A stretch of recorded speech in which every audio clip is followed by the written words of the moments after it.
Okay, क्या हम Audible है? तो नमस्कार भाइयों और बहनों। पिछले लेक्चर में हमने ह्यूमन फिजियोलॉजी का एक बहुत ही इंपॉर्टेंट चैप्टर स्टार्ट किया था, body fluids and circulation. Body fluids and circulation को स्टार्ट किया था, जिसमें हमने सबसे पहले बॉडी फ्लूइड्स के बारे में पढ़ा था। बॉडी फ्लूइड्स में सबसे पहले हमने ब्लड को देखा था, ब्लड के कंपोनेंट्स को देखा था। और इस लेक्चर में हम कोशिश करते हैं कि हम सर्कुलेटरी जो पाथवेज है, जो हार्ट है, कार्डियक साइकिल है, इन सबको यहाँ कंप्लीट करें। तो चलिए बिना किसी देरी के शुरू करते हैं। तो सबसे पहले सर्कुलेटरी सिस्टम, हार्ट को शुरू करने से पहले सबसे पहले हम स्टार्ट करते हैं सर्कुलेटरी पाथवेज से स्टार्ट करते हैं। चलिए, सर्कुलेटरी पाथवेज क्या होता है? सर्कुलेटरी पाथवे तो एनिमल्स में, जो एनिमल किंगडम में सर्कुलेटरी पाथवेज होता है, एनिमल किंगडम में वो दो तरीके का हम देखते हैं। सबसे पहले ओपन सिस्टम, एक होता है क्लोज सिस्टम। ओपन सिस्टम में ब्लड जो है वो ब्लड वेजल्स यहाँ होते हैं, लेकिन यहाँ कैपिलरीज एब्सेंट होते हैं। Blood capillaries are absent, blood capillaries यहाँ नहीं होते हैं। लेकिन जो क्लोज सिस्टम है, यहाँ ब्लड वेजल्स भी होते हैं, bounded by closed network of blood capillaries. Close network of blood capillaries से ये अच्छी तरीके से बाउंडेड होते हैं। जैसे मान लीजिए ये एक आर्टरी आ रहा है और ये एक वेन है, इन दोनों के बीच में एक close network of blood capillary होता है। एनिमल टिश्यू वाले चैप्टर में हमने देखा है कि जो क्लोज ये होता है, अपना ब्लड कैपिलरी होता है, वो एंडोथीलियम का बना होता है, सिंपल स्क्वेमस एपिथेलियम, जिससे एंडोथीलियम, जिससे डिफ्यूजन अच्छे से हो सके। डिफ्यूजन किसका? रेस्पिरेशन वाले टॉपिक में हमने देखा था कि ऑक्सीजन और कार्बन डाइऑक्साइड का ट्रांसफर, डिफ्यूजन जो होता है वो कैपिलरी यहाँ होता है। इसे सबसे पहले ये मान लीजिए आर्टरी है, ये वेन है, ये कैपिलरी है, ये आर्टरी है, वेन है और ये कैपिलरी है। Close network of blood capillaries हो गया। ओपन सिस्टम ऑफ सर्कुलेशन जो होता है, इसके एग्जांपल्स जो होते हैं क्लोज सर्कुलेशन वाले के, सबसे पहले तो हम होते हैं मेमेलियंस, कॉर्डेट्स। मेमेलियंस किस में आते हैं? कॉर्डेट्स में। एनिमल किंगडम में हमने क्लासिफिकेशन में देखा था। और जो दूसरे एग्जांपल्स होते हैं वो होते हैं birds, okay, close circulatory ETC। और जो ओपन सर्कुलेटरी सिस्टम में हम देखते हैं कि एंथे के रूप में, एंथे क्या है? एंथे एक ट्रिक है जिससे हम याद रखते हैं कि कौन कौन से group of animals open circulatory system में आते हैं। एंथे का सबसे पहला ए जो है वो आर्थ्रोपोड को डिनोट करता है, आर्थ्रोपोडा। एन जो है वो नॉन सिफेलोपोड मोलस्का। टी जो है ये ट्यूनिकेटा। एच जो है वो हेमिकॉर्डेटा। और ई जो है वो एकाइनोडर्मेटा। इन सब ग्रुप में जितने भी एनिमल्स आते हैं, उन सभी एनिमल्स में ओपन सर्कुलेटरी सिस्टम, जिसमें ब्लड वेजल्स तो होते हैं, बट ब्लड कैपिलरीज यहाँ मिसिंग होते हैं। जो ब्लड होता है वो ब्लड वेजल्स में मूव करता है और एक ओपन स्पेस में डंप कर दिया जाता है, जिसे हम ओपन सर्कुलेटरी सिस्टम कहते हैं। इनका एग्जाम्पल होता है रेप्टिलियंस, जितने भी सांप हैं, और जो एम्फीबियंस हैं, एक्सेप्ट यहाँ एक्सेप्शन है, क्रोकोडाइल। ओके, तो सर्कुलेटरी पाथवेज हमने समझ लिया, open and close circulatory system. Okay, इसे रब करते हैं। आप एक काम कीजिएगा, अगर आपको नोट डाउन करना हो तो वीडियो को पॉज करके और इसको नोट डाउन कर लीजिएगा। मैं तो आगे बढ़ता ही जाऊंगा क्योंकि ये एक वन शॉट वीडियो है। वन शॉट तो नहीं कह सकते, वन शॉट में तो पहले हमने ब्लड को देखा था, इसमें तो हम ब्लड सर्कुलेशन को देख रहे हैं। तो ये हमने देख लिया। अब देखते हैं कि कुछ हार्ट्स कैसे कैसे होते हैं। हार्ट जो होते हैं वो कितने प्रकार के होते हैं? हार्ट कुछ 2 चेम्बर्ड होते हैं हार्ट। ये सब हमने बेसिक इंफॉर्मेशन है, जिसे हमने एनिमल किंगडम वाले चैप्टर में देखा था। 3 चेम्बर्ड ऑफ हार्ट होते हैं और 4 चेम्बर्ड ऑफ हार्ट होते हैं। 2 चेम्बर्ड ऑफ हार्ट में हार्ट 2 पार्ट्स में डिवाइडेड होता है। एक atria, upper atria and lower ventricle. 3 chambered heart में एट्रिया तो डिवाइडेड होता है 2 पार्ट्स में, right atria and left atria, but ventricles जो होते हैं वो एक ही होते हैं, जिससे मिक्सिंग ऑफ ब्लड हो जाता है, ऑक्सीजनेटेड ब्लड और डीऑक्सीजनेटेड और ऑक्सीजनेटेड ब्लड का मिक्सिंग हो जाता है। 4 चैम्बर्ड हार्ट्स तो वेल डिफाइंड है। यहाँ होता है आर्ट्रिया भी 2 पार्ट्स में डिवाइड होता है, right atria, left atria, right ventricle, left ventricle. Okay, तो एट्रिया ये डिवाइडेड होता है। 2 चैम्बर्ड हार्ट्स में 2 चैम्बर्ड जो हार्ट्स होते हैं इनमें हम सिंगल सर्क्यूलेशन देखते हैं। 3 चैम्बर्ड में हम मिक्स्ड सर्कुलेशन देखते हैं। जैसा कि मैंने अभी बताया ना कि जो वेंट्रिकल्स होते हैं इनमें mixing of oxygenated and deoxygenated blood हो जाता है, मिक्स्ड सर्कुलेशन। 4 चैम्बर्ड हार्ट में हमारा डबल सर्कुलेशन, जिसे हमने इस चैप्टर में देखना है आगे, डबल सर्कुलेशन।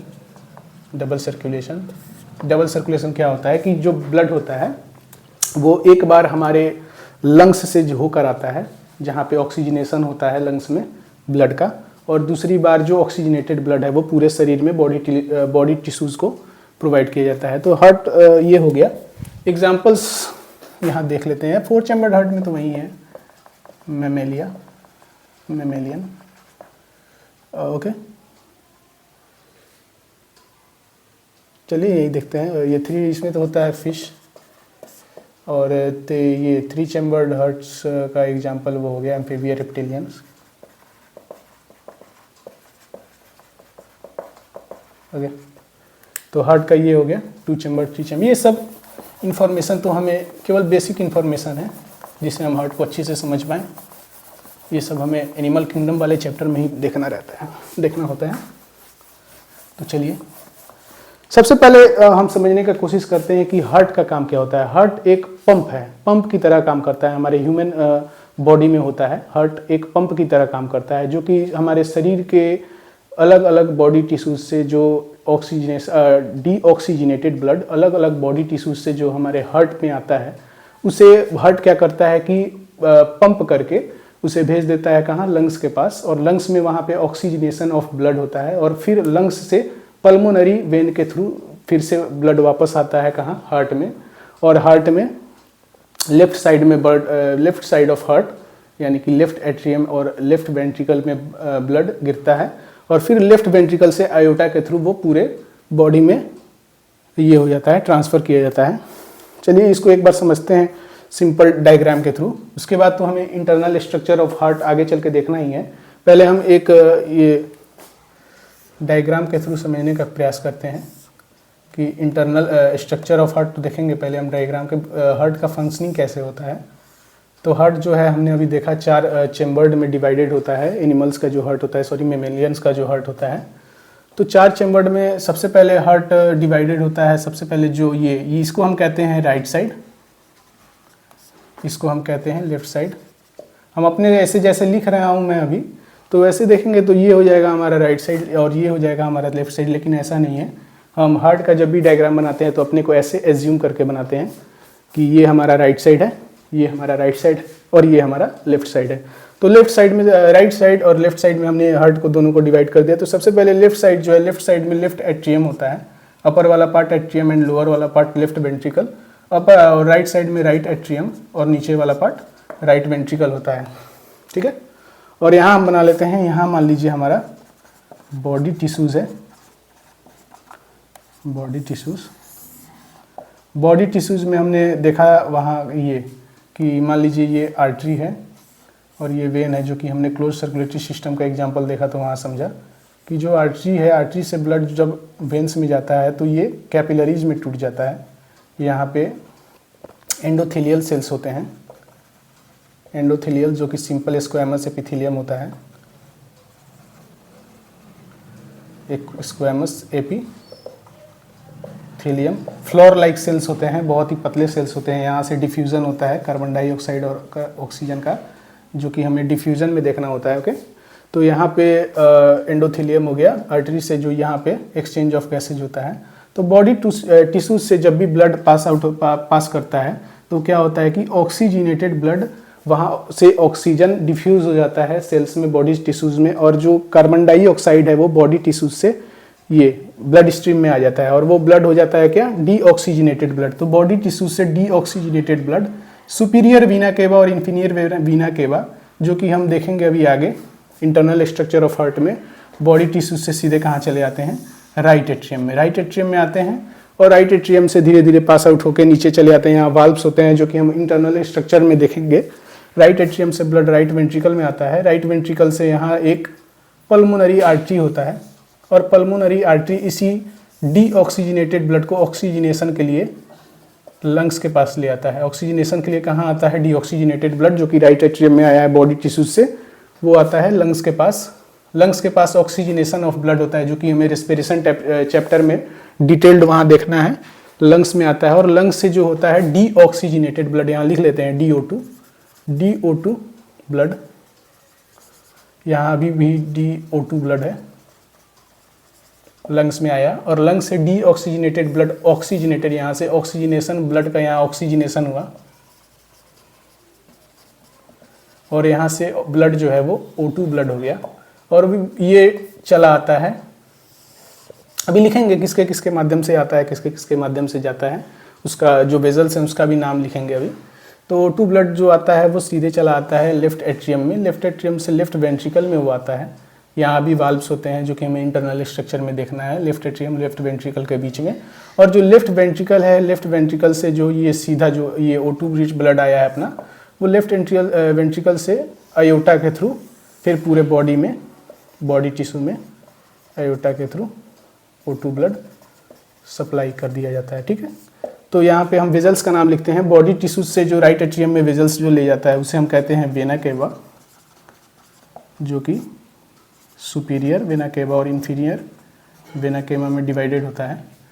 जो ब्लड राइट वेंट्रिकल से लंग्स के तरफ ये जो वेजल्स ले जाते हैं इन्हें हम कहते हैं पल्मोनरी आर्टरी, पल्मोनरी आर्टरी। एक बात और कि जो हमारे ब्लड होता है वो हमारे पूरे शरीर में आर्टरी जो होते हैं, हमारे ब्लड वेजल्स का जो एक एग्जांपल है आर्टरी, वो हमारे पूरे शरीर में ऑक्सीजनेटेड ब्लड कैरी करते हैं। बट यहाँ ऐसा नहीं है, पल्मोनरी आर्टरी एक एक्सेप्शन है, जहाँ हम देखते हैं कि जो पल्मोनरी आर्टरी है ये आर्टरी होते हुए भी डीऑक्सीजनेटेड ब्लड का सप्लाई कर रहा है लंग्स को।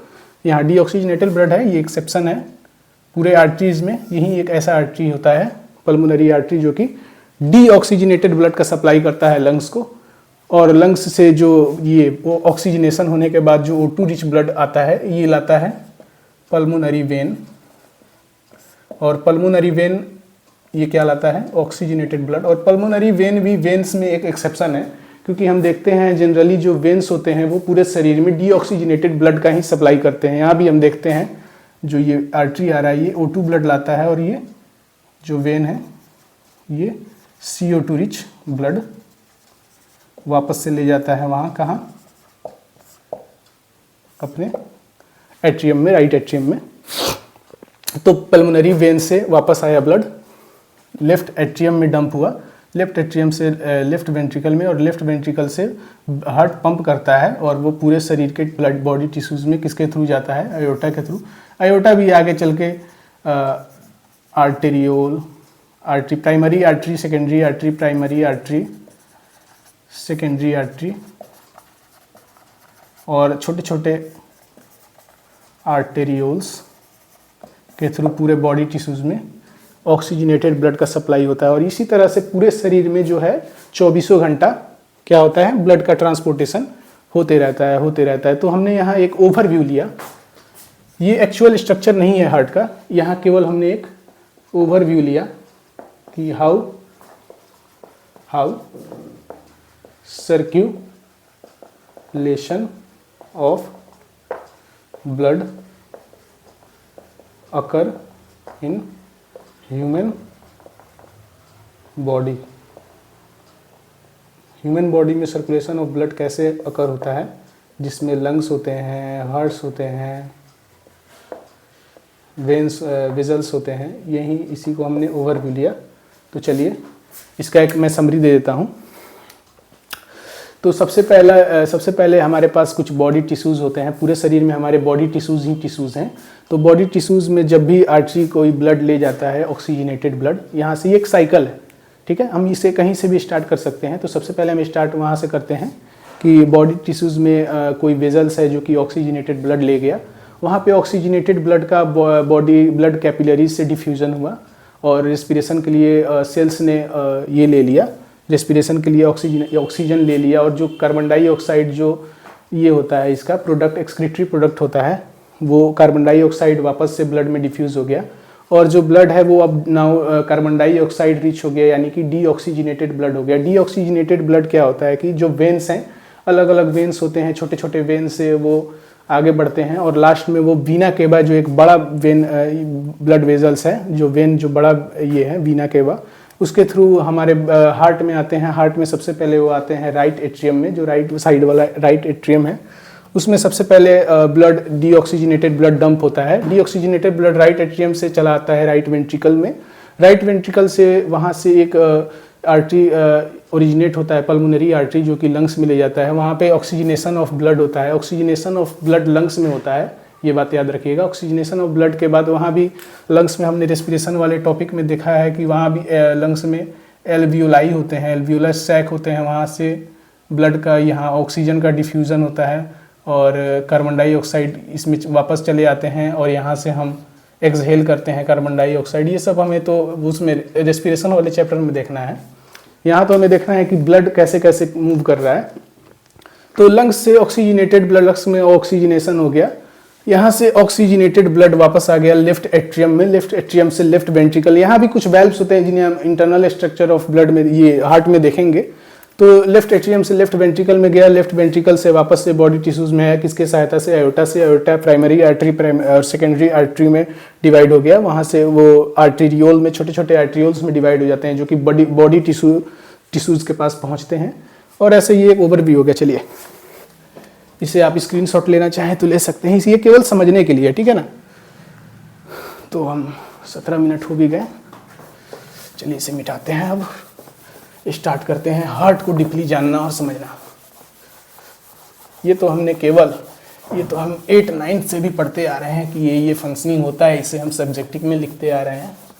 अब हम आ गए हैं 11th में, ह्यूमन फिजियोलॉजी पढ़ रहे हैं। यहाँ तो हम इसको डिटेल्ड में देखना होगा कैसे कैसे क्या होता है आगे प्रोसेस। तो सबसे पहले हम यहाँ पे लिखते हैं ह्यूमन हार्ट, केवल लिखते हैं हार्ट, ह्यूमन हार्ट है तो ये हम समझ ही सकते हैं। तो देखिए हार्ट क्या है, हार्ट क्या है, हार्ट एक obviously pumping organ of blood. किसी भी एक बच्चे से 8 9 10th के बच्चे से आप पूछिएगा तो हार्ट क्या है, तो बच्चा यही जानता है कि हार्ट एक पंपिंग ऑर्गन है जो कि ब्लड 24 घंटे रिदमिक रूप से ब्लड पंप कर रहा होता है। तो हार्ट का ओरिजिन क्या है, अब यहाँ से हमें कुछ डीपली फैक्ट्स जानने की ये होती है कि हार्ट का ओरिजिन क्या है। हार्ट जैसे कि ब्लड मीजोडर्मल ओरिजिन का होता है, वैसे भी हार्ट मीजोडर्मल ओरिजिन का ही क्या होता है। हार्ट फर्दर आर्ट्रिया और वेंट्रिकल में डिवाइडेड होता है। हार्ट एट्रिया और वेंट्रिकल में डिवाइडेड होता है। जो अपना 4 चैम्बर्ड ह्यूमन हार्ट होता है वो आर्ट्रिया और वेंट्रिकल में डिवाइडेड होता है, प्लस वो जो ईच एट्रिया और ईच वेंट्रिकल है वो भी राइट और लेफ्ट एट्रिया और वेंट्रिकल में डिवाइडेड होते हैं। ये हार्ट का लोकेशन देखेंगे, लोकेशन ऑफ हार्ट। हार्ट का लोकेशन क्या होता है, हार्ट का लोकेशन, हार्ट कहाँ लोकेटेड होता है, हार्ट हमारे दोनों लंग्स के बीचों बीच ये लोकेटेड होता है, बीचों बीच लोकेटेड होता है, पर ये कुछ टिल्टेड होता है, ये सीधा ऐसे नहीं ये होता लोकेटेड, बट ये लेफ्ट की तरफ ऐसे टिल्टेड होता है। तो यहाँ लिख लेते हैं हम location of heart between lungs and tilted. Tilted यानी कि झुका होना, टिल्टेड टुवर्ड्स लेफ्ट। तो हम यहाँ पे एक हार्ट का एक साधारण से ये बना के देखते हैं। यहाँ पे टिल्ट हो गया, ये कहाँ, लेफ्ट की तरफ यहाँ पे हल्का टिल्ट है, ये लंग्स हो गया, ये रिब्स हो गया। और यहाँ पे लंग्स में जब हम लंग्स पढ़ रहे होते हैं तो हम वहाँ पे देखते हैं कि जो ये होता है अपना लेफ्ट लंग होता है, उसमें एक कार्डियक नोच पाया जाता है। कार्डियक नोच इसलिए पाया जाता है कि जो ये होता है अपना हार्ट जो थोड़ा सा लेफ्ट की तरफ टिल्ट होता है वो उसमें अपना स्पेस ऑक्यूपाई करता है, तो वहाँ पे नोच वो अलग चीज़ है। चलिए, तो लोकेशन ऑफ हार्ट हो गया। और यहाँ पे जैसे हम देखते हैं कि लंग्स जो होता है उसमें डबल मेम्ब्रेनल प्लूरल मेम्ब्रेन होता है, डबल मेम्ब्रेनस प्लूरल मेम्ब्रेन। वैसे ही हार्ट में यहाँ पे हमारे पास क्या होता है, यहाँ पे हार्ट में हमारे पास डबल मेम्ब्रेनस पेरिकार्डियल मेम्ब्रेन होता है। डॉट डॉट से इसे बनाते हैं और समझते हैं। डबल मेम्ब्रेनस हार्ट का जो कवरिंग होता है वो डबल मेम्ब्रेनस होता है, दो मेम्ब्रेन होते हैं, मेम्ब्रेनस पेरिकार्डियल। पेरिकार्डियल मेम्ब्रेन नहीं कहेंगे, इसे सिंपली पेरिकार्डियम कहते हैं, हार्ट का जो कवरिंग होता है। और इन दोनों मेम्ब्रेन के बीच जैसे उस लंग्स में प्लूरल मेम्ब्रेन के बीचों बीच प्लूरल फ्लूइड होता है, वैसे ही यहाँ पे पेरिकार्डियल फ्लूइड होता है जो कि शॉक एब्जॉर्बर का काम करता है। शॉक एब्जॉर्बर, बहुत सारा फंक्शन है इसका, ऐसा नहीं है। ये एक तो मैंने ETC pericardial fluid shock absorber का काम करता है। चलिए, तो हमने हार्ट के कवरिंग्स को भी समझ लिया। अब यहाँ पे देखते हैं जो अपना ह्यूमन हार्ट होता है वो अंदर से कुछ दीवारों से घिरा होता है। अपना जो ह्यूमन हार्ट है अंदर से कुछ दीवारों से, जैसे कि हमने वहाँ बताया ना कि ये अपना हार्ट हो गया, ये डिवाइडेड होता है, वैसे ही जो ये हमने बनाया, जो लाइन बनाई, ये ऐसा नहीं होता, इसे ही हम सेप्टा कहते हैं। पर इसका जो पोजीशन होता है वो हार्ट में कुछ अलग तरीके का ये होता है, प्रेजेंटेशन होता है, प्रेजेंटेशन। ओके, तो हार्ट में कुछ सेप्टा होते हैं, तो यहाँ लिखेंगे हम heart chambers are separated by walls known as septum. Heart chambers क्या होते हैं, कुछ वॉल से सेपरेटेड होते हैं जिन्हें हम सेप्टम कहते हैं। एक हार्ट का एक डायग्राम बनाने का अगर कोशिश करें हम, तो यहाँ पे सेप्टा होते हैं। सबसे पहले ये सेप्टा बना लेते हैं।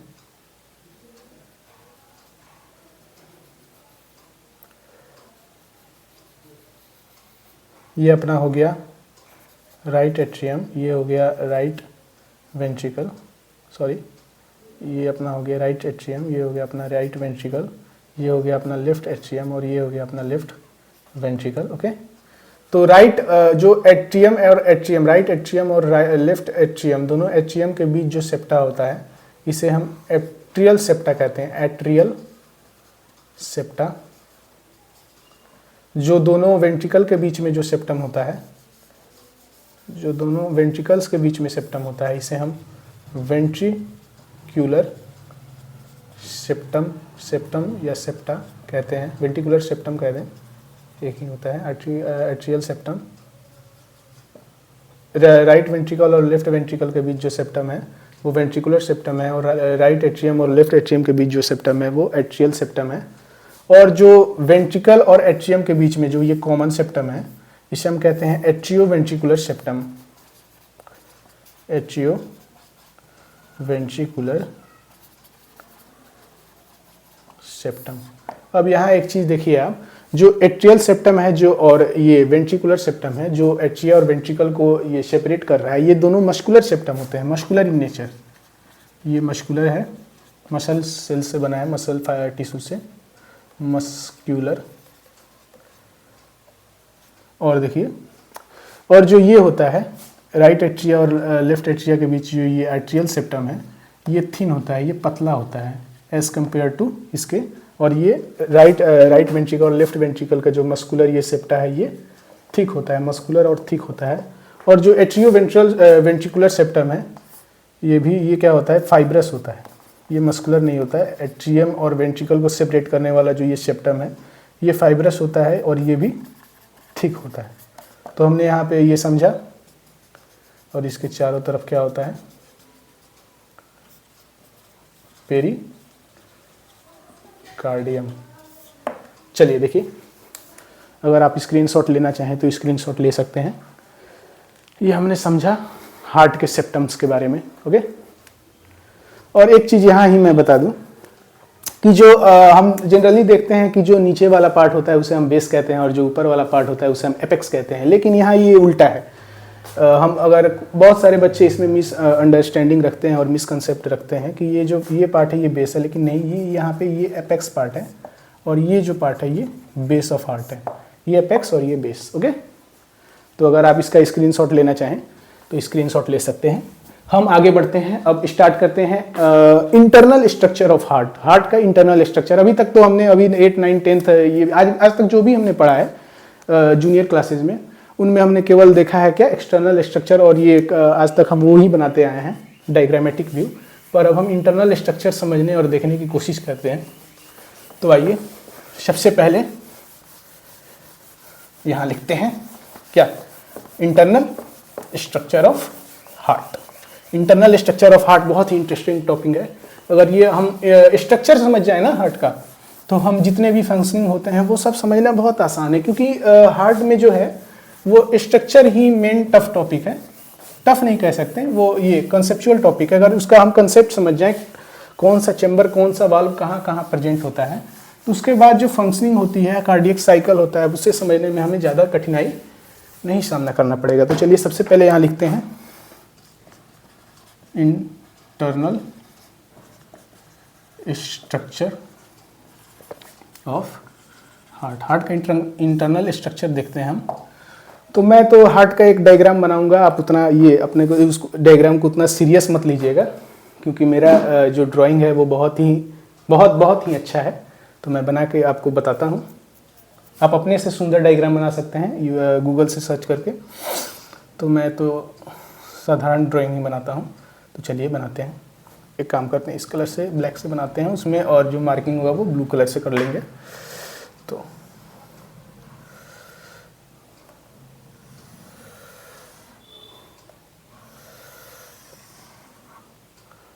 Okay, this is not right. Okay, काम चलाऊ हो गया है। चलिए, तो ये अपना आउटर वॉल हो गया हार्ट का। अब अंदर जो हमने अभी सेप्टम पढ़ा वो सेप्टम बनाते हैं।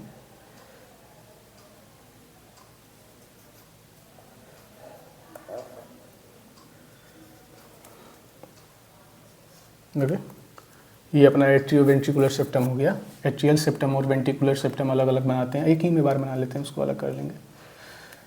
Okay okay okay okay okay, हाँ इसी से बनाते, चलिए कोई बात नहीं।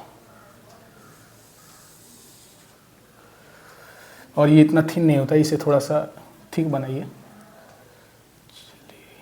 ये तो थिन हमने देखा, ये थोड़ा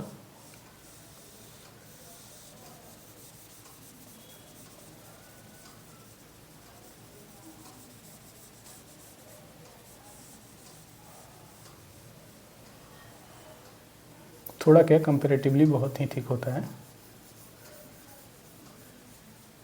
ये हो गया अपना इंटर वेंट्रिकुलर वॉल, ये अपना हो गया इंटर एट्रियल वॉल, और ये अपना हो गया एट्रियो वेंट्रिकुलर सेप्टम।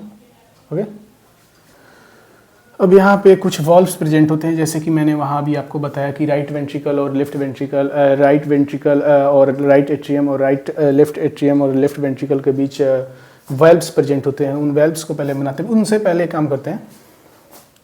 ये जो वेजल्स यहाँ से राइज होते हैं, पहले वेजल्स को बना लेते हैं, जिससे हमें आसानी रहेगी। तो यहाँ से राइट वेंट्रिकल से राइज होता है पल्मोनरी आर्टरी। पल्मोनरी आर्टरी को बनाते हैं। चलिए,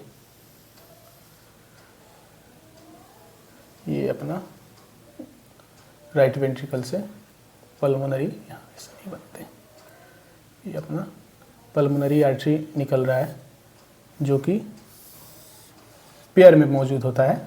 ओके, उसके बाद जो ये अपना राइट एट्रियम है, राइट वेंट्रिकल से तो पल्मोनरी आर्टरी निकल रहा है, राइट एट्रियम जो अपना है वेंट्रिकल से पल्मोनरी आर्टरी, और राइट एट्रियम में आके क्या डंप करता है ब्लड, कौन सा वेजल्स होता है, उसे हम कहते हैं वीना केवा। वीना केवा भी फर्दर दो पार्ट्स में डिवाइडेड होता है। एक वीना केवा ऊपर से शरीर के बॉडी के ऊपर से ब्लड ले आ रहा होता है, और एक जो वीना केवा होता है वो नीचे से ब्लड टिश्यूज से नीचे से ब्लड ला रहा होता है। ऊपर वाले को हम सुपीरियर वीना केवा कहते हैं। ओके, लिखिए यहाँ पे, ये अपना सुपीरियर वीना केवा हो गया, और जो नीचे से ब्लड ला के डंप करता है ये अपना इन्फीरियर वीना केवा हो गया।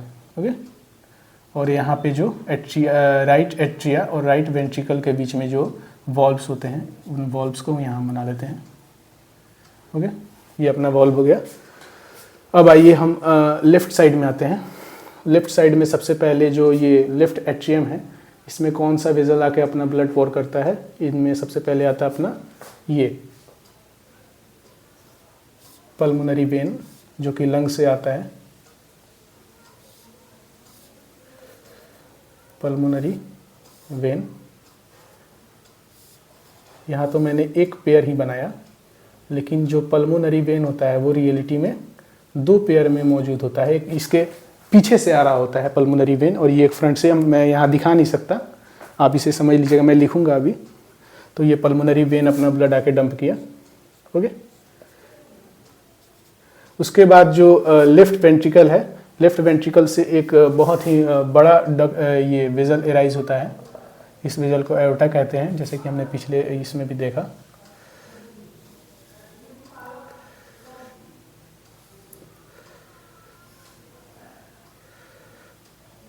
काम चलाऊं, डायग्राम बन रहा है भाई।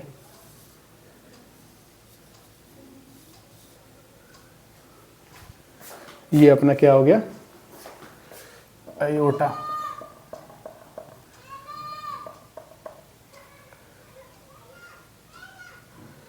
ये अपना एओर्टा हो गया। ओके, और यहाँ भी वॉल्व्स प्रेजेंट होते हैं। इसे यहाँ से बनाते हैं।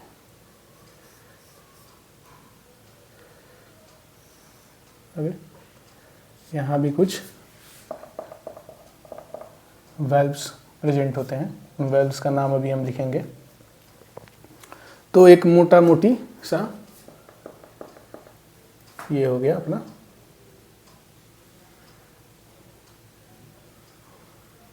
अच्छे से बनाएंगे डायग्राम, जितना सुंदर दिखेगा उतना ही एग्जाम में सुंदर मार्क्स मिलेगा।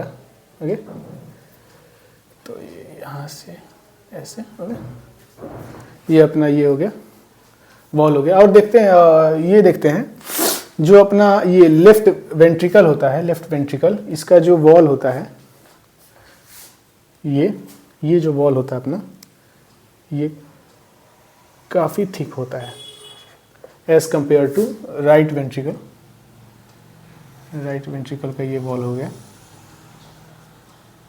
साथ साथ में बनाते चलिए, मैं चाहता तो पहले से भी बना के ले आता, लेकिन उससे अपन को कोई फ़ायदा नहीं होता। ये अपना राइट वेंट्रिकल की वॉल बन रही है, और ये अपन की लेफ्ट वेंट्रिकल की वॉल बन रही है।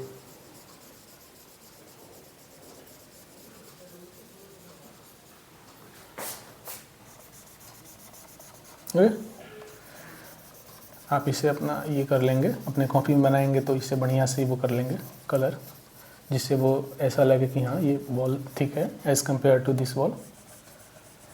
ये वॉल क्यों कंपेरेटिवली थिक होता है? क्योंकि जो इसमें ऑक्सीजनेटेड ब्लड होता है, और ये जो लेफ्ट एट्रियम है इसको एओर्टा के थ्रू पूरे बॉडी को ब्लड, ऑक्सीजनेटेड ब्लड सप्लाई करना होता है। इसीलिए ये लेफ्ट वेंट्रिकल का जो ये वॉल होता है, वेंट्रिकुलर वॉल, वो ज़्यादा थिक होता है।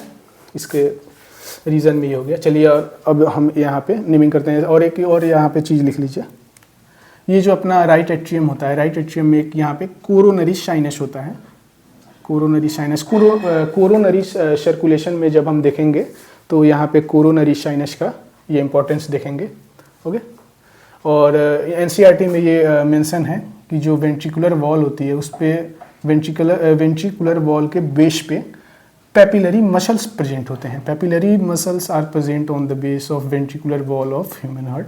ओके, पैपिलरी मसल्स ऐसे बना लेंगे पूरे वेंट्रिकल, राइट वेंट्रिकल हो या लेफ्ट वेंट्रिकल, वेंट्रिकुलर वॉल पे पैपिलरी मसल्स ऐसे प्रेजेंट होते हैं। ये पैपिलरी मसल्स हो गए। और ये भी लिखा हुआ है एनसीईआरटी जब आप पढ़ेंगे तो देखेंगे कि कॉर्डेट टेंडने के बारे में लिखा हुआ है कि कॉर्डेट टेंडने क्या है। कॉर्डेट टेंडने पैपिलरी मसल्स और जो ये वल्व्स होते हैं जिनका भी नाम हम बताएंगे, इन्हें एट्रियोवेंट्रिकुलर वल्व कहते हैं। इन दोनों के बीच कॉर्डेट टेंडने पाए जाते हैं। कॉर्डेट टेंडने फाइब्रस होते हैं और इन वेल्व्स के बैकफ्लो को प्रिवेंट करते हैं। जब ब्लड इसमें आ रहा होता है तो उनका बैकफ्लो ना होने दें, इसलिए यहाँ पे कॉर्डेट टेंडने होते हैं। और ये ध्यान रखिएगा कि केवल एट्रियोवेंट्रिकुलर वाल्व से ही ये कनेक्टेड होते हैं। यहाँ वाल्व यहाँ भी होते हैं दो, देखिए यहाँ छूट गया है वाल्व। ये जो पल्मोनरी आर्टरी और पल्मोनरी वेन है, यहाँ भी सेमी ल्यूनर वाल्व होते हैं। ये वाल्व क्या रेगुलेट करते हैं, जो ये ब्लड वेंट्रिकल्स दोनों, राइट वेंट्रिकल और लेफ्ट वेंट्रिकल अलग अलग अपने अपने से, ये लेफ्ट वेंट्रिकल एओर्टा में ब्लड डालता है और राइट वेंट्रिकल किस में डालता है, पल्मोनरी आर्टरी में, जो कि फर्दर लंग्स के पास जाता है। दोनों में सेमी ल्यूनर वॉल्व्स होते हैं और ये वॉल्व्स होते हैं एट्रियोवेंट्रिकुलर। इन दोनों का अलग अलग भी नाम है। एट्रियोवेंट्रिकुलर इन राइट साइड में जो है इन्हें हम ट्राइकस्पिड वाल्व कहते हैं, एट्रियोवेंट्रिकुलर वाल्व भी कहते हैं। और जो लेफ्ट साइड में है इन्हें हम बाइकस्पिड एट्रियोवेंट्रिकुलर एबी वाल्व और मिट्रायल वाल्व भी कहते हैं। चलिए आइए नेमिंग लिखते हैं और यहाँ भी ये जो कॉर्डेट टेंडने है ये यहाँ भी बना लें। ओके,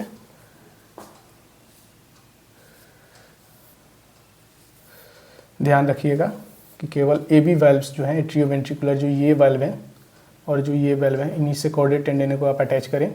ऐसा नहीं है कि वो सेमी ल्यूनर से आप इसको अटैच करें, केवल ये इसको। किसका बैकफ्लिप रुकता है, कॉर्डेट टेंडने, केवल एबी वाल्व्स का ही बैकफ्लो रुकता है। तो चलिए आइए नेमिंग स्टार्ट करते हैं। सबसे पहले ये जो यहाँ से स्टार्ट करते हैं नेमिंग, ऐसे जाएंगे। तो सबसे पहले ये जो वेजल है जो कि डीऑक्सीजनेटेड ब्लड को पोर कर रहा है राइट एट्रियम में, तो इसका सबसे पहले नीचे से आ रहा है तो इसे लिखेंगे इन्फीरियर, इससे लिखते हैं inferior Veena cava IVC, inferior Veena cava, जो कि DO2 डीऑक्सीजनेटेड ब्लड को बॉडी टिश्यूज से लाके डंप कर रहा है किसमें, राइट एट्रियम में। और ये जो अपर वाला वेजल है इसे कहते हैं superior vena cava, superior vena cava. ये अपर पार्ट से, ब्रेन से, मतलब अपने इससे ऊपर वाले पार्ट से जो सुपीरियर वेना कैवा है वो डीऑक्सीजनेटेड ब्लड लाके पोर कर रहा है राइट एट्रियम में। ओके, ये जो अपना है, ये जो वेजल है जो कि राइट वेंट्रिकल से निकल रहा है, जो कि लंग्स तक जाता है, इसे हम कहते हैं, कहाँ लिखें, यहाँ लिख लेते हैं। इसे क्या कहते हैं हम, पल्मोनरी आर्टरी। पल्मोनरी आर्टरी ये क्या होता है, ये भी डीऑक्सीजनेटेड ब्लड को ही कहाँ ले जाता है, लंग्स के पास ले जाता है। और ये एक वन पेयर में होता है। वन पेयर आप यहाँ पे देख सकते हैं, क्लियरली मेंशन्ड है, ये एक और ये एक, ये दोनों क्या है, पल्मोनरी आर्टरी है। चलिए उसके बाद यहाँ आते हैं, ये जो वेजल है, ये जो थिक वेजल है जो कि कहाँ से ओरिजिनेट हो रहा है, लेफ्ट वेंट्रिकल से। यहाँ ये जो लेफ्ट वेंट्रिकल है यहाँ से ओरिजिनेट एक ही वेजल होता है और वो क्या होता है, अयोटा। अयोटा जो कि एक आर्टरी है, बिगेस्ट आर्टरी। और ये क्या होता है, ये ऑक्सीजनेटेड ब्लड का सप्लाई करता है to body tissues, body tissues तक ऑक्सीजनेटेड ब्लड ले जाता है। उसके बाद आते हैं हम लेफ्ट, अपने ये लेफ्ट एट्रियम में। लेफ्ट एट्रियम में कहाँ से ब्लड आ रहा होता है, लंग से, जो कि पल्मोनरी आर्टरी जो ब्लड ले गया होता है डीऑक्सीजनेटेड ब्लड लंग्स के पास, वहीं जो ये है ब्लड है वो पल्मोनरी वेन्स के थ्रू कहाँ आता है, लेफ्ट एट्रियम में गिरता है आके। तो इसका हम लिखते हैं नाम पल्मोनरी वेन, पी वेन यहाँ लिख ले, पल्मोनरी वेन। और ये क्या कितने होते हैं, ये दो पेयर में होते हैं। एक पेयर को मैंने यहाँ दिखा दिया, लेकिन जो दूसरा पेयर होता है उसके पीछे से आता है। ये जो पल्मोनरी वेन हैं ये दो पेयर में मौजूद होते हैं, ठीक है। चलिए, तो लेफ्ट एट्रियम में भी ब्लड आ गया। अब यहाँ पे वेल्व्स के बारे में लिखते हैं। चलिए, यहाँ पे सबसे जो पहला ये वेल्व है, ये जो ऐसे जो राइट ये राइट वेंट्रिकल और राइट एट्रिया के बीच में जो एट्रियो वेंट्रिकुलर वेल्व है, इसका नेमिंग लिखते हैं यहाँ पे। इसे हम क्या कहते हैं? ट्राइकस्पिड। ट्राइकस्पिड क्यों कहते हैं? एट्रियो वेंट्रिकुलर जो राइट साइड ऑफ हार्ट में जो एट्रियो वेंट्रिकुलर वेल्व, उसे ट्राइकस्पिड क्यों कहते हैं? कि उसमें ऐसे 3 कस्प होते हैं। जो ब्लड राइट एट्रियम से राइट वेंट्रिकल में आ रहा है वो 3 कस्प होते हैं, ऐसे ऐसे 1, 2 और एक ऐसा 3 कस्प। ऊपर से देखिएगा टॉप व्यू से तो दिखेगा आपको, ये 3 कस्प में होते हैं, तो इसे क्या कहते हैं? Tricuspid valve. ओके, इसे एवी वेल्व्स भी कहते हैं, एट्रियो वेंट्रिकुलर, एट्रिया और वेंट्रिकल के बीच की वेल्व, एवी वेल्व। इन्हें 2 वेल्व कहते हैं, एट्रियो वेंट्रिकुलर, दोनों में से कोई भी नाम कह सकते हैं इसका। और ये जो यहाँ भी इसका और इसका जो वेल्व है, पल्मोनरी आर्टरी और आयोटा का जो वेल्व है, उन दोनों को हम क्या कहते हैं? सेमी ल्यूनर वेल्व कहते हैं। तो दोनों का एक ही नाम है, दोनों को मिक्स करते हैं यहाँ ऐसे। यहाँ इनका नाम लिखते हैं SL, semi lunar valve. Valve उसी समय से मैं आपको बता रहा हूँ, लेकिन देखिए वेल्व का जो मेन फंक्शन होता है वो, मान लीजिए कि एक चैम्बर से दूसरे चैम्बर में जा रहा है या फिर एक चैम्बर से वेजल्स में जा रहा है। वेल्व्स का काम होता है बैक फ्लो ऑफ ब्लड को रोकना, यानी कि वेल्व्स बंद और खुलते हैं ब्लड के बैक फ्लो को रोकने के लिए, और ब्लड का ये यूनिडायरेक्शनल फ्लो हो, जैसा कि मतलब जो ज़रूरत है वेल्व्स ब्लड उसी डायरेक्शन में फ्लो करे, इसीलिए वेल्व्स होते हैं। वेल्व्स एक दरवाजे की तरह काम करते हैं, जो कि ब्लड आ जाने पे वो बंद हो जाते हैं और ब्लड चले जाने पे वो खुल जाते हैं। आगे हम उसका ये कंडक्टिंग सिस्टम ऑफ हार्ट देखेंगे तो इसे हम अच्छे से समझेंगे। SL valve, semi lunar valve. SL valve भी यहाँ हमने 2 देखा। ये जो एसएल वेल्व है इसे हम पल्मोनरी एसएल वेल्व कहते हैं। Pulmonary SL valve. SL valve भी मेजरली 2 टाइप्स के होते हैं, पल्मोनरी एसएल वेल्व और जो एक दूसरा एसएल वेल्व है जो कि यहाँ आयोटा में है, इस एसएल वेल्व को हम कहते हैं आयोटिक एसएल वेल्व। चलिए, वेल्व भी 2 तरीके के हो गए। और ये जो एट्रियो वेंट्रिकुलर जो वेल्व है, जो लेफ्ट साइड में है, लेफ्ट एट्रियम और लेफ्ट वेंट्रिकल के बीच में है, इन वेल्व को क्या कहते हैं? मैंने अभी आपको बताया, एवी वेल्व्स भी बोल सकते हैं। और इन्हें बाइकस्पिड, 2 कस्प होते हैं इनमें, बाइकस्पिड, मिटराल, एक न्यू इसका नेम है मिटेराल, और एवी एट्रियो वेंट्रिकुलर वेल्व। इन्हें एट्रियो वेंट्रिकुलर वेल्व कहते हैं। ठीक है, अब यहाँ आते हैं। ये जो होता है ये अपना पैपिलरी मसल होता है, पैपिलरी मसल्स, जो कि वेंट्रिकुलर वॉल पे होता है, इनर में, वेंट्रिकुलर के इनर वॉल पे होता है पैपिलरी मसल्स। और इन पैपिलरी मसल्स और एवी वेल्व्स को कनेक्ट कर रहे होते हैं कुछ फाइब्रस ये होते हैं। इन्हें हम क्या बोलते हैं? मैंने अभी आपको बताया, कॉर्डे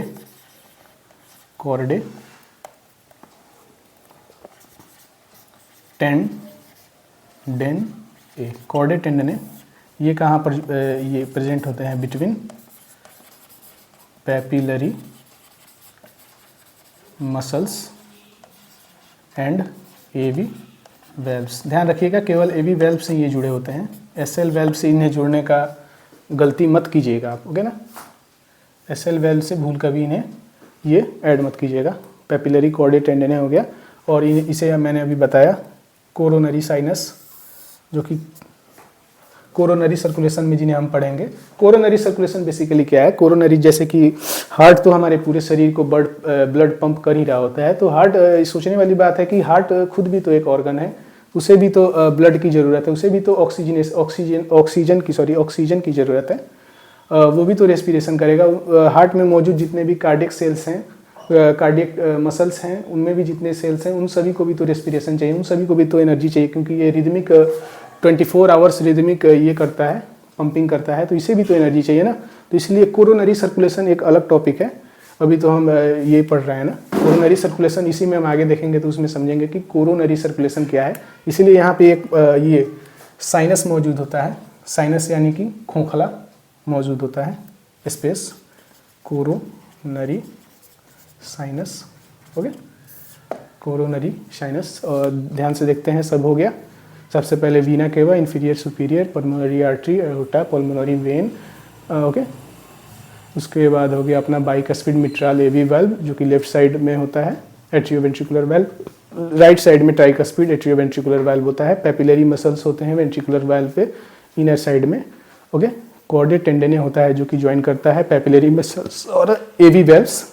papillary muscles and AV valves are joined by chordae tendineae, okay. यहाँ कुछ छूट तो नहीं रहा ना, एक मिनट इसको एक बार ध्यान से देख लीजिए, यहाँ कोई इन्फॉर्मेशन मिसिंग तो नहीं है। यहाँ कॉर्डे टेंडने के फंक्शन में यहाँ लिख सकते हैं, लिख लीजिए, प्रिवेंट्स। कॉर्डे टेंडने क्या करता है? प्रिवेंट्स बैक फ्लो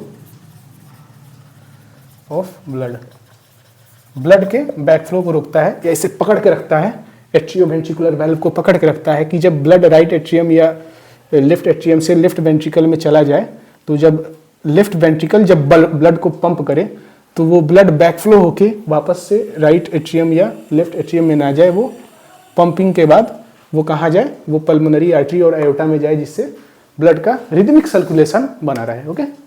ठीक है, यहाँ पे एक ठीक ठाक सा समझ में आ जाना चाहिए भैया, बस हमारा यही मोटिव है। डायग्राम से आपको समझ में आ जाना चाहिए, बाकी दूसरा कोई मोटिव नहीं है ना। 40 मिनट बीत चुके हैं, हमने इंटरनल स्ट्रक्चर ऑफ हार्ट को देख चुका है। इसका एक ये दे दूं क्या? क्या देना है भाई, उसी समय तो से तो बता ही रहा हूँ यार। Internal structure of heart, okay. We are done with internal structure of. Screenshot लेना है तो ले सकते हैं आप, okay. Now we are going to erase all the stuff and clear the board, okay. अब देखिए, यहां एक क्वेश्चन एराइज होता है। क्या क्वेश्चन एराइज होता है सर? यहाँ एक क्वेश्चन एराइज होता है कि जो हम पढ़ रहे हैं कि सबसे पहले ब्लड बॉडी टिश्यूज से कहाँ आए? राइट एट्रियम में आए, राइट एट्रियम से राइट वेंट्रिकल में गए, राइट वेंट्रिकल से पल्मोनरी आर्टरी से होते हुए लंग्स में गए, वहाँ ऑक्सीजनेशन हुआ। ऑक्सीजनेशन के बाद पल्मोनरी वेन से ब्लड कहाँ आए? लेफ्ट एट्रियम में, और लेफ्ट एट्रियम से लेफ्ट वेंट्रिकल में आए। लेफ्ट एट्रियम से लेफ्ट वेंट्रिकल में आए और वहाँ से कहाँ गए? अयोटा में, और अयोटा से पूरे बॉडी टिश्यूज को ऑक्सीजनेटेड ब्लड का सप्लाई मिला। और ये जो साइकिल है वो चलता रहता है, डबल सर्कुलेशन है। 2 बार ब्लड गया, सबसे पहले एक बार लंग्स में गया और दूसरी बार कहाँ गया? बॉडी टिश्यूज में गया। डबल सर्कुलेशन, 4 चैम्बर हार्ट हमने पढ़ा शुरू में, ओके। तो अब हमें देखना है कि जो ब्लड है वो ऑटोमेटिक तो नहीं आएगा ना यार। जैसे जो ब्लड है वो हम बता रहे हैं आपको कि इंफीरियर और सुपीरियर वेना केवा से राइट एट्रियम में पोर हुआ, और राइट एट्रियम से राइट वेंट्रिकल में ब्लड ऑटोमेटिकली नहीं आता। ऑटोमेटिकली आता है, वो 70% फिलिंग होती है ऑटोमेटिकली ज्वाइंट डायस्टोल में, आगे हम पढ़ेंगे, कंफ्यूज होने की जरूरत नहीं है। तो वो जो है ये ऑटोमेटिकली नहीं होता, ठीक है ना। ब्लड जो होता है एक चैम्बर से दूसरे चैम्बर में या एक चैम्बर से किसी वेसल में ऑटोमेटिकली नहीं जाता, वहाँ कॉन्ट्रैक्शंस होते हैं। कैसे कॉन्ट्रैक्शंस? वहाँ सिस्टोल होते हैं, जब एट्रिया सिस्टोल करता है, वेंट्रिकल सिस्टोल करता है। सिस्टोल शब्द से अभी आप घबराइए मत, तो ये एक टॉपिक है। इस टॉपिक को इंटरनल स्ट्रक्चर ऑफ ब्लड के हार्ट के बाद हम यही टॉपिक पढ़ते हैं। क्या टॉपिक है sir? Conducting system of heart. Heart conduct कैसे होता है, ओके। यहाँ लिखते हैं conducting system of heart, okay. हम जानते हैं कंडक्टिंग सिस्टम ऑफ हार्ट, हम जानते हैं यहाँ कि हार्ट जो होता है, हार्ट हैज 95% कार्डियक मसल्स।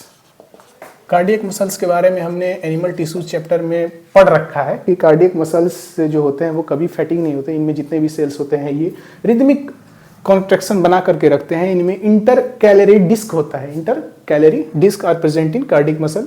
वो सब तो एनिमल टिश्यूज वाला चैप्टर का ये है, कंटेंट है। अभी हम देखते हैं कि हार्ट हैज 95% कार्डियक मसल, और इसमें क्या होता है, कुछ मसल फाइबर्स होते हैं and some muscle fibres. Muscle fibres कैसे सर?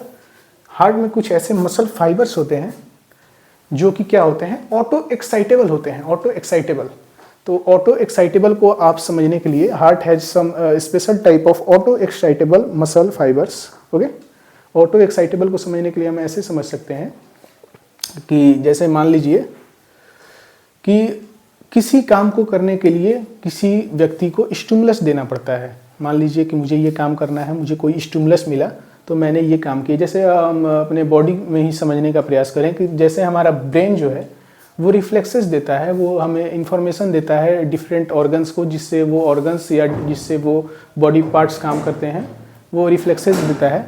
लेकिन जो ये सम मसल फाइबर्स, जो कुछ मसल फाइबर्स इसमें पाए जाते हैं जो कि कंडक्टिंग सिस्टम ऑफ हार्ट के लिए रिस्पॉन्सिबल होते हैं, उन्हें किसी भी प्रकार का स्टिमुलस नहीं चाहिए होता है, किसी भी प्रकार का ये नहीं चाहिए होता है, एक्शन पोटेंशियल नहीं चाहिए होता है। ये एक्शन पोटेंशियल, जो एक्शन का पोटेंशियल है वो खुद से जनरेट कर सकते हैं।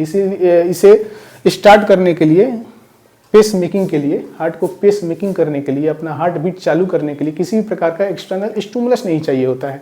हार्ट अपने आप ही ये स्टिमुलस जनरेट कर सकता है। तो सबसे पहले ये यहाँ लिख लें कि जो ये सम मसल फाइबर्स हैं, इन मसल फाइबर्स का भी स्पेशल नाम होता है। देखिए मैंने अभी आपको बताया नहीं, इन स्पेशल मसल फाइबर्स को क्या कहते हैं? Nodal tissues. Nodal tissues. Okay, ये नोडल टिश्यूज जो होते हैं वो ऑटो एक्साइटेबल होते हैं। XIEXCI, auto excitable means they don't need any external stimulus to start heart beat. Heart के बीटिंग को स्टार्ट करने के लिए ये जो नोडल टिश्यूज हार्ट में प्रेजेंट होते हैं, इन्हें कोई भी बाहरी स्टिमुलस की जरूरत नहीं होती है। और इसी कारण से तो हम हार्ट को मायोजेनिक हार्ट कहते हैं। हार्ट को हमने ह्यूमन हार्ट को हम जानते हैं कि ह्यूमन हार्ट जो होता है वो क्या होता है? मायोजेनिक। एक्शन पोटेंशियल ये खुद से जनरेट कर सकता है, इसे ब्रेन की जरूरत नहीं है।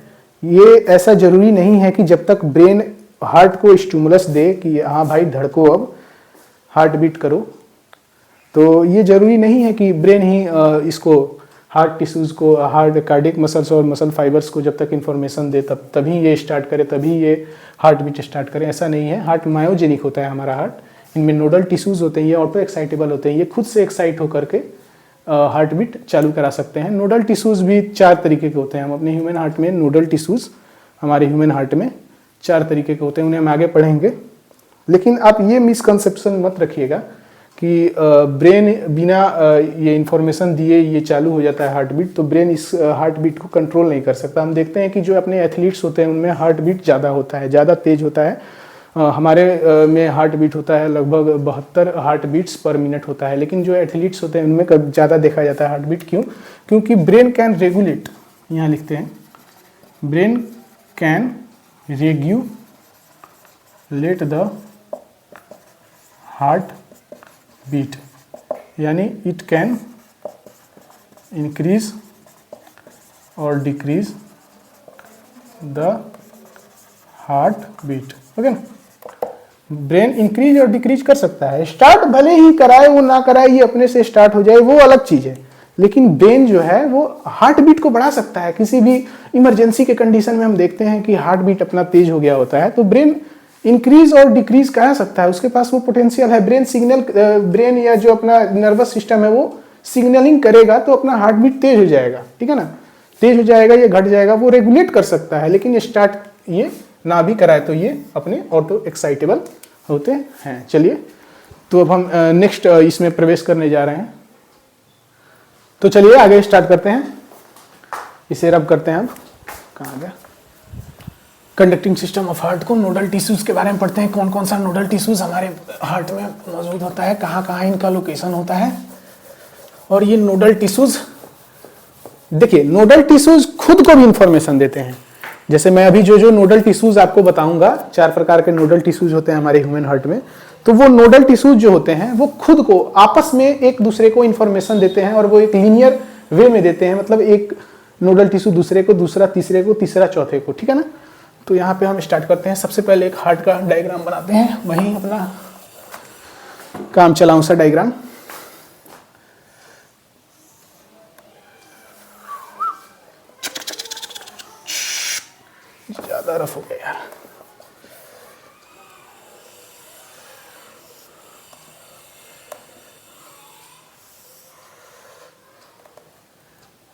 मान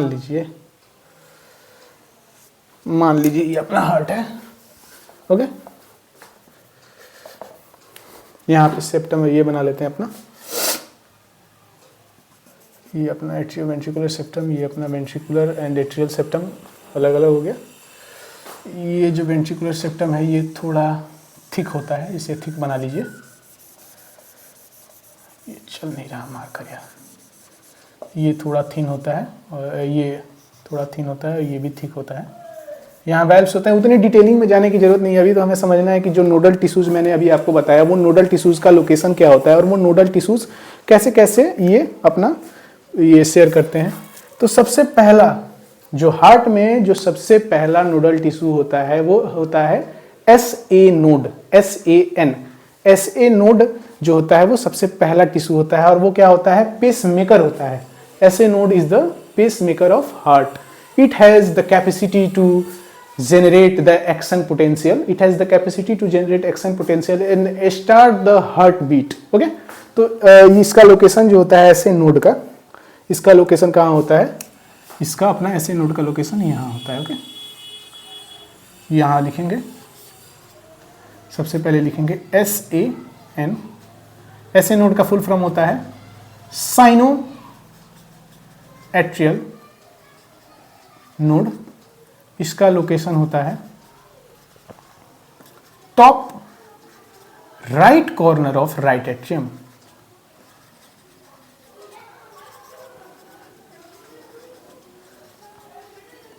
देखो ये हो गया अपना राइट एट्रियम, ठीक है ना। ये right atrium, right ventricle, left atrium, left ventricle. उसी समय से तो भाई समझा रहा हूं, ये ध्यान से समझ लो थोड़ा। राइट एट्रियम है, इसका ये राइट साइड है, राइट साइड है ना, राइट। और ये जो है ये टॉप है। तो top right corner of right atrium, right atrium के टॉप राइट कॉर्नर में क्या मौजूद होता है, SA नोड। और जो ये SA नोड है, साइनो एट्रियल नोड है, इसे हम क्या कहते हैं, इसे ही हम कहते हैं पेसमेकर।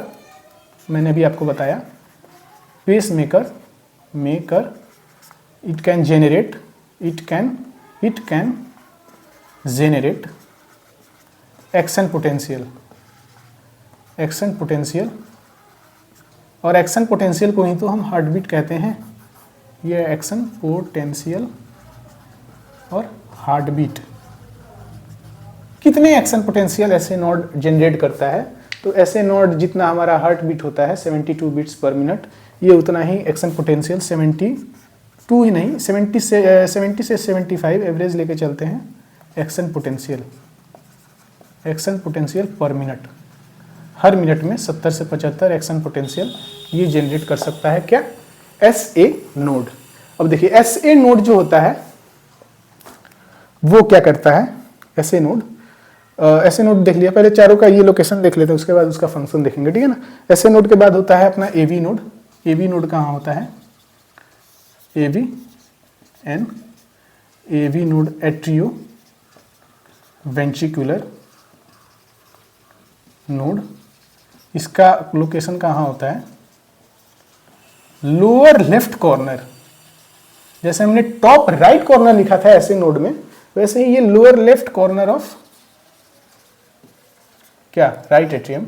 राइट एट्रियम मीना है भाई, lower left corner of right atrium. ये लोअर है और ये लेफ्ट एट्रियम, ये लोअर पोजीशन पे है और लेफ्ट साइड में है, कहाँ, राइट एट्रियम में, ठीक है। ये लोकेशन हो गया अपने AV नोड का। और ये भी एक्शन पोटेंशियल जनरेट कर सकता है। देखिए एक्शन पोटेंशियल जो है वो जो हमने चारों नोडल टिश्यूज पढ़ने हैं, वो चारों nodal tissues action potential generate कर सकते हैं। लेकिन जो चारों ये हैं टिश्यूज हैं उनमें एक्शन पोटेंशियल का नंबर डिफरेंट हो सकता है। जैसे हमने पढ़ा ऐसे नोड्स 70 से 75 ये action potential per minute generate कर सकता है, वैसे ही AV node can also generate action potential but the number is going to be 60 to 65। Okay, तो यहाँ लिखते हैं 60 to 65 action potential per minute ये जनरेट कर सकता है, इसमें इतनी कैपेबिलिटी है, ठीक है। दूसरा लोकेशन हो गया। अब जो तीसरा हमारा नोडल टिश्यूज है, ओके, तीसरा हमारा जो नोडल टिश्यू है वो ये AV नोड है। ये AV नोड थोड़ा सा एक्सटेंड करता है, या इस कलर से बनाते हैं, ये AV नोड है, ये AV नोड थोड़ा सा एक्सटेंड करता है और ये यहाँ से टूट जाता है। क्या होता है? टूट जाता है। यहाँ से टूटता है,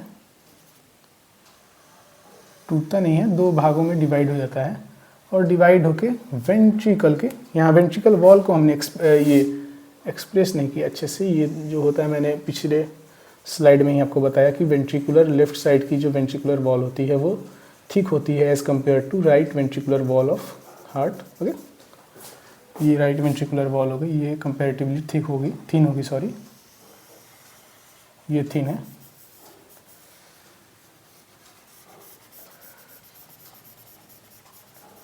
और ये जो लेफ्ट की वेंट्रिकुलर वॉल है वो ठीक है। अब ये देखिए, अब ये जो एवी नोड से जो ये निकल के दो भागों में टूट करके आया, वो क्या होगा? एक चला जाएगा राइट वेंट्रिकुलर वॉल में और ये एक चला जाएगा कहाँ? नोडल टिश्यू फैला हुआ होता है कहाँ? लेफ्ट वेंट्रिकुलर वॉल में। तो सबसे पहले एवी नोड से ये स्टार्ट हुआ। ओके, एवी नोड से ये स्टार्ट हुआ और ये एवी नोड से स्टार्ट होकर के राइट और लेफ्ट राइट और लेफ्ट बंडल में डिवाइड हो जाता है। ये हो गया अपना लेफ्ट बंडल और ये हो गया अपना राइट बंडल। इन्हीं को हम कंपैरेटिवली क्या कह देते हैं? Bundle of his. लेफ्ट और राइट जो ये होता है अपना बंडल, जो कि एवी नोड से एक्सटेंड होकर के आगे जाता है, उन्हें ही हम क्या कह देते हैं? Bundle of His. और ये जो होता है ये एवी नोड है। Okay, AV bundle. AV node से पहले एवी बंडल जनरेट होता है। एवी बंडल जनरेट होने के बाद वो दो भागों में बढ़ जाता है, लेफ्ट और राइट बंडल्स, जिन्हें हम बंडल ऑफ हिज कहते हैं। और वो जो बंडल ऑफ हिज है वो फर्दर राइट वेंट्रिकुलर वॉल और लेफ्ट वेंट्रिकुलर वॉल में एक्सटेंड हो जाता है। लेफ्ट वेंट्रिकुलर वॉल और राइट, इनको क्या कहते हैं हम? इनको कहते हैं हम पुर्किंजे फाइबर्स। पुर्किंजे फाइबर्स। तो चार प्रकार के नोडल टिश्यूज हमने देखा, इनके बारे में भी लिख लेते हैं। ओके, बंडल ऑफ हिज कहाँ होते हैं? बंडल ऑफ हिज कहाँ हो रहे हैं भाई? कहाँ मौजूद हैं? देख के बताओ। इंटर वेंट्रिकुलर सेप्टम में। Okay, bundle of his inter ventricular septum. जहाँ भी हमने सेप्टम पढ़ा वहाँ हमने देखा ना कि ये थिक होते हैं, मस्कुलर होते हैं। इंटरवेंट्रिकुलर सेप्टम है, दोनों वेंट्रिकल्स के बीच में इंटरवेंट्रिकुलर सेप्टम में बंडल ऑफ हिज प्रेजेंट है। Right left bundle interventricular septum में इनका लोकेशन होता है। इसमें टॉप ये नहीं होता कुछ, बस इंटरवेंट्रिकुलर सेप्टम में इनका लोकेशन हम देखते हैं। ये भी एक्शन पोटेंशियल जनरेट कर सकते हैं। मैंने बताया ना, चारों ये फाइबर्स एक्शन पोटेंशियल जनरेट कर सकते हैं। इनका एक्शन पोटेंशियल क्या होता है? 40 से 45 बिट्स पर मिनट इनका एक्शन पोटेंशियल होता है। 40 से 45 बिट्स पर मिनट हो गया बंडल ऑफ हिज। हो गया। ये पुर्किंजे फाइबर्स के बारे में थोड़ी डिटेलिंग जान ले। पुर्किंजे फाइबर्स कहाँ होते हैं? वेंट्रिकुलर वॉल में होते हैं। वेंट्रिकुलर वॉल, ये सेप्टम में होते हैं बंडल ऑफ हिज, और ये वेंट्रिकुलर की वॉल में होते हैं। ये भी क्या करते हैं? Action potential. पुर्किंजे फाइबर्स भी एक्शन पोटेंशियल जनरेट कर सकते हैं। ओके, पुर्किंजे फाइबर्स, इसका नंबरिंग आप देखें, सबसे पहले वो 70 से 75, उसके बाद ये 60 से 65, 40 से 45, और इसे लिख लें 20 से 30 एक्शन पोटेंशियल। हाँ, 20 से 30 action potential, least action potential among all of force action potential generate पर मिनट। 20 से 30, 40 से 45, 60 से 65 और यहाँ 70 से 75। सबसे पहले स्टार्ट होता है पेसमेकर ऐसे नोट से, वही अपना एक्शन पोटेंशियल अपने हार्ट बीट का ओरिजिनल ये पाया जाता है। चलिए, तो सबसे पहले हमने ये देख लिया हम क्या पढ़ रहे हैं। आपको याद है ना कि कंडक्टिंग सिस्टम ऑफ हार्ट पढ़ रहे हैं हम। यहाँ लिख लेते हैं कंडक्टिंग सिस्टम, कहीं आप टॉपिक से दूर ना चले जाएं। कंडक्टिंग सिस्टम ऑफ हार्ट, कि हार्ट के खुद का कंडक्टिंग कैसे होता है। हम ऐसे सामान्य भाषा में ऐसे बोल देते हैं कि ब्लड यहाँ से आया, यहाँ से राइट एट्रियम से राइट वेंट्रिकल, लेफ्ट एट्रियम से लेफ्ट वेंट्रिकल, उसके बाद वो पल्मोनरी आर्टरी अयोटा ये सब में गया, लेकिन वो सब ऐसे ही नहीं जाता, वो सब कंडक्टिंग सिस्टम के थ्रू जाता है। तो कंडक्टिंग सिस्टम ऑफ हार्ट पढ़ने के बाद हम कार्डियक साइकिल पे आते हैं। कार्डियक साइकिल हम समझेंगे। अगर आपको इसका स्क्रीनशॉट लेना है तो ले लीजिए। इसका एक मैं प्रीव्यू दे देता हूँ कि आवर ह्यूमन हार्ट हैज़ हमारे ह्यूमन हार्ट में 4 नोडल टिश्यूज होते हैं। सबसे पहले SAN साइनोएट्रियल नोडल टिश्यू, दूसरा होता है AVN atrio ventricular nodal tissue, तीसरा होता है bundle of his right and left ये बंडल्स, और चौथा होता है पुर्किंजे फाइबर। सबसे पहले साइनोएट्रियल, ये पेस मेकर होता है, ये हार्ट बीट जनरेट कर सकता है, और ये top right corner of right atrium पे इसका लोकेशन होता है, सबसे ऊपर राइट कॉर्नर पे राइट एट्रियम में। उसके बाद अपना होता है ये एक्शन पोटेंशियल 70 से 75 जनरेट कर सकता है पर मिनट, पर हर मिनट 70 से 75 बाद ये एक्शन पोटेंशियल जनरेट करके आगे AV नोड को भेजता है। उसके बाद अपना होता है AV नोड अपना ये होता है एट्रियोवेंट्रिकुलर नोड, इसका लोकेशन जो होता है lower left corner of right atrium. ये 60 to 65 action potential per minute generate कर सकता है। ओके, और उसके बाद तीसरा होता है ये AV नोड जो होता है आगे चल के AV बंडल्स में टूट जाता है, और AV बंडल्स फर्दर राइट और लेफ्ट, जिसे हम बंडल ऑफ हिस कहते हैं, ये वेंट्रिकुलर की इंटरवेंट्रिकुलर सेप्टम में मौजूद होता है बंडल ऑफ हिस। ये भी एक्शन पोटेंशियल जनरेट कर सकता है 40 to 45 मिनट्स पर action potential per minute. Okay, उसके बाद ये चला जाता है पुर्किंजे फाइबर्स बन जाता है, पुर्किंजे फाइबर्स पाया जाता है। इसका लोकेशन होता है वेंट्रिकल्स की वॉल में, राइट और लेफ्ट दोनों वेंट्रिकल्स की वॉल में पुर्किंजे फाइबर्स पाए जाते हैं। पुर्किंजे फाइबर्स जो होते हैं ये भी एक्शन पोटेंशियल जनरेट कर सकते हैं, 20 से 30 एक्शन पोटेंशियल पर मिनट ये भी जनरेट कर सकते हैं Purkinje fibres. Okay, so here we are done with conducting system नहीं कह सकते, here we are done with nodal tissues which are responsible for conducting of heart. Okay, now we are going to start with a fresh topic, cardiac cycle. ये बहुत ही easy भी है, लेंदी भी है। जैसा आप अगर आपका कॉन्सेप्ट क्लियर है कार्डियक साइकिल का तो इसे आप इजी ही कहेंगे। ओके, तो सबसे पहले मैं इसे मिटाता हूं, और सबसे पहले मैंने अपने से ये सोच रखा है कि कार्डियक साइकिल को साइकिल के थ्रू समझाने से अच्छा ज़्यादा बेटर है कि पहले हम इसे डायग्राम के थ्रू समझ लें, उसके बाद हम उसको साइकिल के थ्रू देखेंगे तो वो ज़्यादा इजी रहेगा। ठीक है, कार्डियक साइकिल को समझने से पहले 2 टर्म्स हैं, उन दोनों टर्म्स को हम पहले समझ लेते हैं। उसके बाद जो मैंने अभी आपको बताया कि डायग्रामेटिक फॉर्म में समझ के उसके बाद हम कार्डियक साइकिल को साइकिल के फॉर्म में देखेंगे। यहाँ सबसे पहले अपना एक छोटू सा हेडिंग बनाते हैं, cardiac cycle.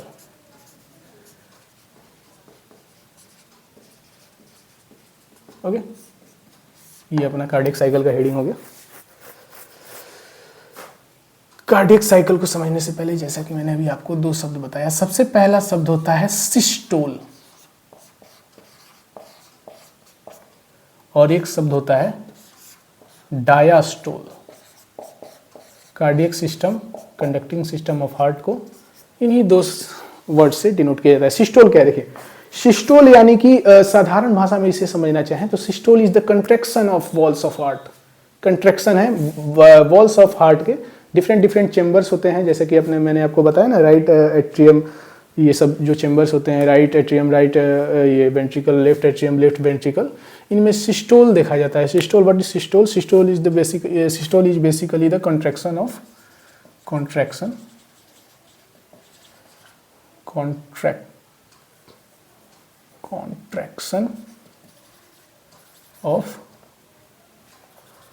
walls of heart।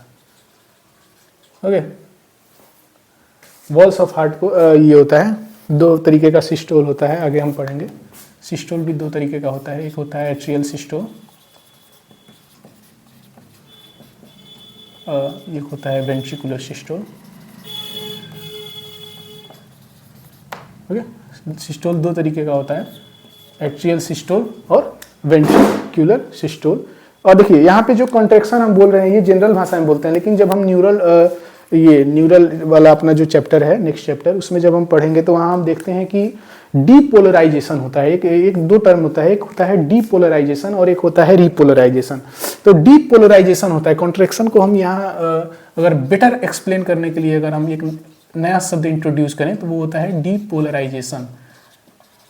Actually systole में हो क्या रहा होता है कि जब ऐसे नोड जो पेस मेकर है वो जब इंफॉर्मेशन देता है, इंफॉर्मेशन किसको किसको देता है, अरे वहाँ एक चीज़ हमने लिखना छोड़ दिया कि जो ये अपना ये ऐसे नोड है, ये जो अपना मैंने अभी हार्ट बनाया था, और जो ये top most corner of right atrium, top right corner of यहाँ ऐसे नोड बनाया था, ये ऐसे नोड जो एक्शन पोटेंशियल जनरेट करता है वो सबसे पहले इंफॉर्मेशन देता है एवी नोड को, और ये राइट एट्रियम और लेफ्ट एट्रियम को भी इंफॉर्मेशन देता है और सिस्टोल कराता है।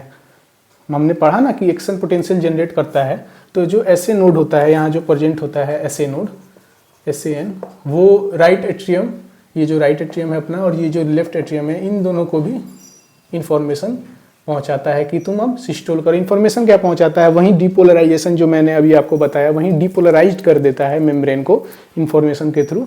डीपोलराइजेशन ऑफ एट्रियल मेम्ब्रेन होने लगता है और उसे हम कहते हैं एट्रियल सिस्टोल। और वैसे ही डीपोलराइजेशन ऑफ वेंट्रिकुलर मेम्ब्रेन होता है जिसे हम कहते हैं वेंट्रिकुलर सिस्टोल, वो अभी हम आगे देखेंगे। एक इन्फॉर्मेशन पिछले स्लाइड में आप ऐड कर सकते हैं कि जो ऐसे नोड है वो एट्रियल, ये एट्रियल दोनों एट्रियम को भी, राइट एट्रियम और लेफ्ट एट्रियम दोनों को इन्फॉर्मेशन देता है और वो सिस्टोल कराता है। सिस्टोल यानी कि कॉन्ट्रैक्शन ऑफ हार्ट, हार्ट का कॉन्ट्रैक्शन नहीं, सॉरी, वॉल ऑफ हार्ट्स का कॉन्ट्रैक्शन। जैसे कि सबसे पहले एट्रिया का ये कॉन्ट्रैक्शन और इसका कॉन्ट्रैक्शन। डायस्टोल यानी कि होता है रिलैक्सेशन टाइम। डायस्टोल यानी कि relaxation of walls of heart, relaxation of walls of heart. Unlike systole, diastole are of 3 types. Systole 2 type का होता है और डायस्टोल 3 टाइप का होता है। सबसे पहला डायस्टोल होता है एट्रियल डायस्टोल, वेंट्रिकुलर डायस्टोल, और तीसरा होता है जॉइंट डायस्टोल जिसमें दोनों आराम कर रहे होते हैं, दोनों सिस्टोल। और सिस्टोल को हम कह सकते हैं, जैसे वहाँ डीपोलराइजेशन देखते हैं वहाँ ऐसे ही यहाँ हम क्या देखते हैं, रीपोलराइजेशन। रीपोलराइजेशन क्या होता है, अभी हम न्यूरल में इसको हम बहुत ही अच्छे से देखते हैं, न्यूरल चैप्टर में उसमें प्रॉपर देखते हैं कि कैसे कैल्शियम जो आयंस होते हैं वो अंदर आते हैं बाहर जाते हैं, उसमें वो यहाँ अभी हम उसको समझने के लिए नहीं जाएंगे आगे, ठीक है। डायस्टोल ये देख लिया हमने, atrial systole, ventricular systole, atrial diastole, ventricular diastole और जॉइंट डायस्टोल। ये जो पांचों हैं हार्ट के जो कार्डियक साइकिल्स हैं, वो पांचों में से किसी एक टाइम पे, किसी एक डिफिनिट टाइम पे एक ही ये हो सकता है। जैसे कि अगर मान लीजिए अगर एट्रियल सिस्टोल हो रहा है हार्ट में किसी टाइम पीरियड में, फिक्स टाइम पीरियड में किसी एट्रियल सिस्टोल हो रहा है, तो उस समय वेंट्रिकुलर डायस्टोल और वेंट्रिकुलर डायस्टोल होगा। ये ऑटोमेटिक है, इस मतलब ये मैंडेटरी है कि एट्रियल सिस्टोल के टाइम पे वेंट्रिकुलर डायस्टोल कर रहा होगा, एट्रियल डायस्टोल के टाइम पे वेंट्रिकल सिस्टोल कर रहा होगा। और जो जॉइंट डायस्टोल है उसमें ना ही एट्रिया सिस्टोल कर रहा होगा ना ही वेंट्रिकुलर सिस्टोल कर रहा होगा, दोनों डायस्टोलिक कंडीशन में होंगे। Atria and ventricles are, atria and ventricle both are in diastole condition in joint diastole. Okay, so here we are done with diastole and systole. ये बहुत ही इंपॉर्टेंट है कार्डियक साइकिल को समझने के लिए। ओके, तो अब इसको रब करते हैं और हम स्टार्ट करते हैं कार्डियक साइकिल का, जो मैंने अभी आपको बताया कि मैं पहले फ्लो चार्ट से समझाने की कोशिश करता हूँ, उसके बाद क्या, उसके बाद समझाऊंगा मैं साइकिल के थ्रू। बहुत ही इंटरेस्टिंग टॉपिक है। तो सबसे पहले यहाँ लिखिए, देखिए मन को शांत कीजिए और देखिए सबसे पहले हमारे हार्ट में 2 साइड में प्रक्रियाएं चल रही होती हैं, प्रोसेसेस चल रहे होते हैं। एक होता है लेफ्ट पंप और एक होता है राइट पंप। राइट पंप अलग चल रहा होता है, लेफ्ट पंप अलग चल रहा होता है। तो सबसे पहले राइट पंप में देखते हैं कि राइट में heart, right side of heart में क्या क्या हो रहा है। सबसे पहले यहां लिखिए राइट पंप। राइट पंप कहां से क्या हो रहा होता है, तो राइट पंप में सबसे पहले डीऑक्सीजनेटेड ब्लड, क्या होता है, डीऑक्सीजनेटेड ब्लड बॉडी टिश्यूज से, डीऑक्सीजनेटेड ब्लड बॉडी टिश्यूज से इंफीरियर वीना कैवा और सुपीरियर वीना कैवा के थ्रू कहाँ आ रहे होते हैं, राइट एट्रियम में आ रहे होते हैं, इंफीरियर वीना कैवा और सुपीरियर वीना कैवा के सहायता से। ओके, ये दोनों वेजल्स होते हैं। राइट एट्रियम के बाद वो राइट वेंट्रिकल्स में जाते हैं। हमने पढ़ा राइट वेंट्रिकल्स में जाने से पहले उन्हें एक वॉल्व्स को ये करना होता है, वॉल्व्स के थ्रू जाना होता है, जिन्हें हम कहते हैं ट्राइकस्पिड वाल्व्स। राइट साइड में हमने पढ़ा ट्राइकस्पिड और लेफ्ट साइड में हमने पढ़ा बाइकस्पिड, दोनों एबी वाल्व्स हैं। ट्राइकस्पिड वाल्व्स, ट्राइकस्पिड वाल्व्स को पार करके वो पहुंचते हैं राइट वेंट्रिकल में। राइट वेंट्रिकल के बाद वो कहाँ जाते हैं, राइट वेंट्रिकल के बाद वो जाते हैं सेमील्यूनर वाल्व्स को क्रॉस करते हैं। सेमील्यूनर वाल्व्स कहाँ होते हैं, पल्मोनरी आर्टरी के, पल्मोनरी आर्टरी में होते हैं सेमील्यूनर वाल्व्स। और इन वाल्व्स को ये पार करके कहाँ पहुँच जाते हैं, पल्मोनरी आर्टरी, और अल्टीमेटली ये कहाँ पहुँचते हैं, lungs for oxygenation of blood. ये हो रहा होता है हमारे राइट साइड में। राइट पंप में क्या हो रहा होता है कि जो डीऑक्सीजनेटेड ब्लड है बॉडी टिश्यूज से वो आते हैं इंफीरियर वीना केवा और सुपीरियर वीना केवा से, वो राइट एट्रियम में पौर होते हैं। उसके बाद वो ट्राइकस्पिड या एवी वाल्व्स को ये करके वो पहुंचते हैं राइट वेंट्रिकल में। राइट वेंट्रिकल से वहाँ राइट वेंट्रिकल में ब्लड की फीलिंग हो रही होती है। ब्लड जब 100% जब ब्लड की फीलिंग हो जाती है तो वो एसएल वाल्व्स को क्रॉस करके पल्मोनरी आर्टरी में पहुंचते हैं, जहां से वो लंग्स में ले जाए जाते हैं और वहां ऑक्सीजनेशन ऑफ ब्लड होता है। ये चल रहा होता है अपने राइट साइड में। अब देखते हैं लेफ्ट साइड ऑफ ब्लड में क्या क्या प्रोसेसेस चल रहे होते हैं। तो यहां अब लिखिए लेफ्ट साइड, बाएं साइड ऑफ ब्लड जो कि इस साइड होते हैं, वो क्या क्या चल रहे होते हैं। तो लेफ्ट साइड में सबसे पहले यहां लिखिए लंग्स, जहां हमने वहां खत्म किया लंग्स, वहीं से उठाइए इसे। लेफ्ट साइड में लंग्स से जो है ऑक्सीजनेशन यहाँ हो चुका होता है, ऑक्सीजनेशन यहाँ कंप्लीटेड होता है, ऑक्सीजनेटेड ब्लड हो जाता है, डीऑक्सीजनेटेड ब्लड। और लंग्स से ऑक्सीजनेटेड ब्लड से लंग्स से ब्लड कहाँ पहुँचते हैं, पल्मोनरी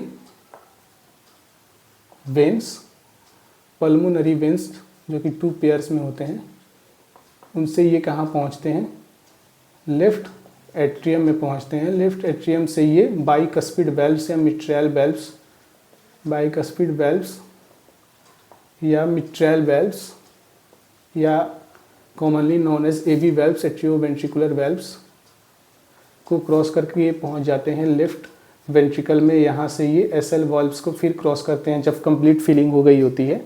एसएल वाल्व्स को क्रॉस करके ये पहुंच जाते हैं आयोटा में, जहाँ से ये बॉडी टिश्यूज में वापस चले जाते हैं।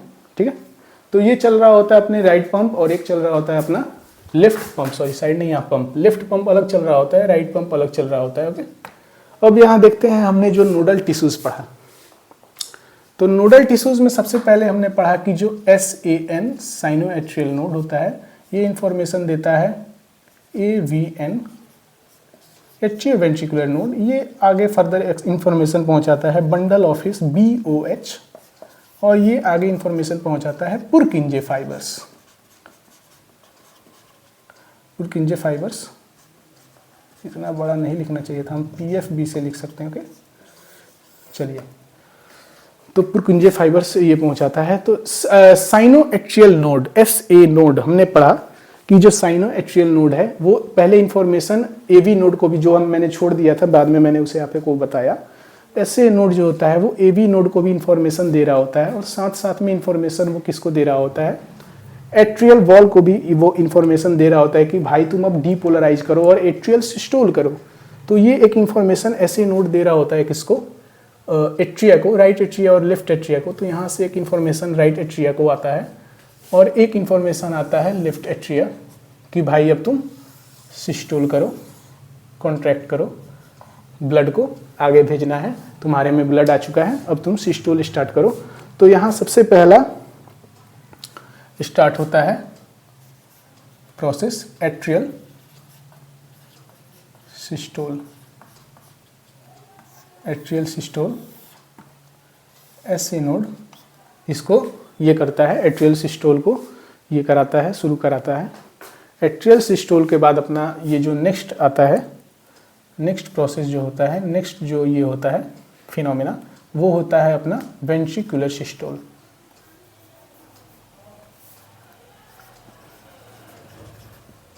Ventricular systole. और ये एक बात याद रखिएगा, मैंने उसी समय से मैं आपको 2-3 बार बता चुका कि जब एट्रियल सिस्टोल हो रहा होता है तो वहाँ पे वेंट्रिकुलर डायस्टोल ये कंपलसरी है, ये नेचुरल है, क्या कहते हैं उसे, ये वो है, कॉमन है। और जो वेंट्रिकुलर जब सिस्टोल कर रहा होता है तो उस समय एट्रिया क्या होता है, डायस्टोल में होता है। तो वेंट्रिकुलर सिस्टोल के बाद ये जो लास्ट अपना ये फिनोमेना है वो होता है जॉइंट डायस्टोल। इसको थोड़ा नीचे बनाते हैं, एक काम करते हैं, डायग्राम सुंदर लगेगा। एट्रियल सिस्टोल के बाद वेंट्रिकुलर सिस्टोल और सबसे लास्ट में अपना फेनोमेना है जो जॉइंट डायास्टोल, जॉइंट डायास्टोल, जहां अपने दोनों मेम्ब्रेन आराम कर रहे होते हैं। ठीक है, तो ऐसे नोड ने सबसे पहले लेफ्ट एट्रिया और राइट एट्रिया के पास इंफॉर्मेशन भेजा। यहाँ लिख लेते हैं इंफॉर्मेशन। इंफॉर्मेशन से अच्छा रहेगा स्टिमुलस, स्टिमुलस, स्टिमुलस, दोनों को स्टिमुलस भेजा इसने, ओके, कि तुम दोनों ये करो, सिस्टोल करो। एट्रियल सिस्टोल शुरू हुआ, यहाँ से एट्रियल सिस्टोल शुरू हुआ। और ऐसे नोड ने साथ साथ में एबी नोड को भी इन्फॉर्मेशन भेजा, एबी नोड ने बंडल ऑफ हिस को इन्फॉर्मेशन भेजा। और इन्फॉर्मेशन सबसे बाद में कहाँ पहुँचा, पुरकिंजे फाइबर्स, जो कि कहाँ प्रेजेंट है, वेंट्रिकुलर की वॉल में प्रेजेंट है। और वेंट्रिकुलर की वॉल में प्रेजेंट है तो वेंट्रिकुलर की वॉल्स जो होती हैं वो भी डीपोलराइजेशन स्टार्ट करती हैं, किसके कहने पे, वो पुरकिंजे फाइबर्स की इन्फॉर्मेशन, जो बंडल ऑफ हिस से जो इन्फॉर्मेशन पुरकिंजे फाइबर्स को आता है, वो पुरकिंजे फाइबर्स वेंट्रिकुलर की वॉल को क्या करती हैं, डीपोलराइज करना स्टार्ट कर देती हैं। डीपोलराइजेशन ऑफ, यहाँ भी लिख देते हैं डीपोलराइजेशन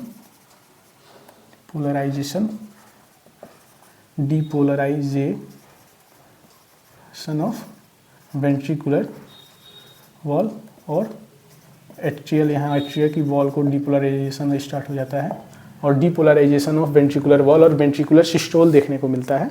ओके, और वेंट्रिकुलर सिस्टोल करते पहले एट्रियल सिस्टोल होता है, उसके बाद वेंट्रिकुलर सिस्टोल होता है और सबसे लास्ट में होता है जॉइंट डायास्टोल, जहां दोनों ये अपने एट्रिया और वेंट्रिकुलर रिलैक्स की स्थिति में होते हैं, दोनों रिलैक्स कर रहे होते हैं।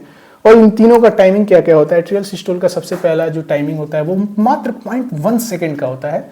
वेंट्रिकुलर सिस्टोल का टाइमिंग होता है 0.3 सेकेंड और जो जॉइंट डायस्टोल होता है उसका टाइमिंग होता है 0.4 सेकेंड, यानी कि 0.1, 0.3 और 0.4 सेकेंड। अब देखिए जो फीलिंग हो रही होती है, सबसे पहले हमने देखा कि जो ब्लड है वो राइट एट्रियम में आया, राइट एट्रियम से राइट वेंट्रिकल में जा रहा है और जो लेफ्ट साइड में है वहाँ से ये पल्मोनरी वेन से लेफ्ट एट्रियम में आया और लेफ्ट एट्रियम से लेफ्ट वेंट्रिकल में ब्लड जा रहा होता है। तो ऐसा नहीं है कि जब तक सिस्टोल नहीं होगा, एट्रिया का सिस्टोल नहीं होगा, तब तक एक भी बूंद ब्लड लेफ्ट साइड ये एट्रिया से वेंट्रिकल में एक भी बूंद ब्लड नहीं जाएगा जब तक एट्रियल सिस्टोल नहीं होता, ऐसा नहीं है। जब एट्रिया और वेंट्रिकुलर दोनों डायस्टोल में होते हैं, जब जॉइंट डायस्टोल चल रहा होता है जिसमें कोई मूवमेंट नहीं होता, जो कि 0.4 सेकेंड का होता है, उस समय ऑटोमेटिकली धीरे धीरे रिश्ते कितना परसेंट, 70% ब्लड राइट एट्रियम और लेफ्ट एट्रियम से राइट वेंट्रिकल और लेफ्ट वेंट्रिकल में रेस्पेक्टिवली 70% फीलिंग हो गई होती है। ये ऑटोमेटिकली उस समय क्या होता है, उस समय कौन सा वेल्व खुला रहता है, उस समय एवी वेल्व्स, बाइकस्पिड और ट्राइकस्पिड वेल्व्स खुले होते हैं। तो यहाँ हम लिख लेते हैं जॉइंट डायस्टोल में जब दोनों एट्रिया और वेंट्रिकुलर दोनों ये होते हैं, डायस्टोलिक मोड में होते हैं, रिलैक्सेशन मोड में होते हैं, तब ट्राइकस्पिड और बाइकस्पिड वेल्व्स खुले होते हैं। ट्राइकस्पिड एंड बाइकस्पिड, इसे हम एवी वेल्व्स लिख सकते थे, एवी वेल्व्स आर ओपन। दोनों वेल्व्स ओपन होते हैं, जो ब्लड धीरे धीरे आया इंफीरियर वीना केवा और ये सुपीरियर वीना केवा से राइट एट्रियम में, वो धीरे धीरे वेल्व खुले होते हैं जॉइंट डायस्टोल में, रिश्ते 70% ब्लड का फीलिंग हो जाता है ट्राइकस्पिड वेल्व्स के थ्रू राइट वेंट्रिकल में, और वैसे ही लेफ्ट एट्रियम से लेफ्ट वेंट्रिकल में 70% जॉइंट डायस्टोल में ही फीलिंग हो जाती है। तो जॉइंट डायस्टोल से कहाँ फीलिंग हो रही है? जॉइंट डायस्टोल से कहाँ फीलिंग हो रही है? राइट वेंट्रिकल में। और जॉइंट डायस्टोल में ही कहाँ फीलिंग हो रही है? लेफ्ट वेंट्रिकल में। क्यों फीलिंग हो रही है? क्योंकि ट्राइकस्पिड और बाइकस्पिड वेल्व्स ओपन है, और ये क्या होता है? पैसिव फॉर्म में हो रहा होता है। यहाँ पे कोई एनर्जी इन्वॉल्व नहीं होती, वो ऑटोमेटिकली धीरे धीरे रिस कर कहाँ ब्लड चला आता है? 70% फीलिंग, 70% फीलिंग ऑफ ब्लड का 70% ब्लड फील कहाँ हो जाता है?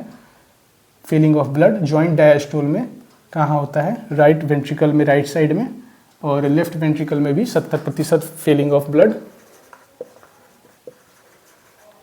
70% फीलिंग ऑफ ब्लड कहाँ हो जाती है? लेफ्ट वेंट्रिकल में। और ये कैसा प्रोसेस है? ये एक पैसिव प्रोसेस है जिसमें कोई एनर्जी रिक्वायर्ड नहीं होती। ये कैसा प्रोसेस है?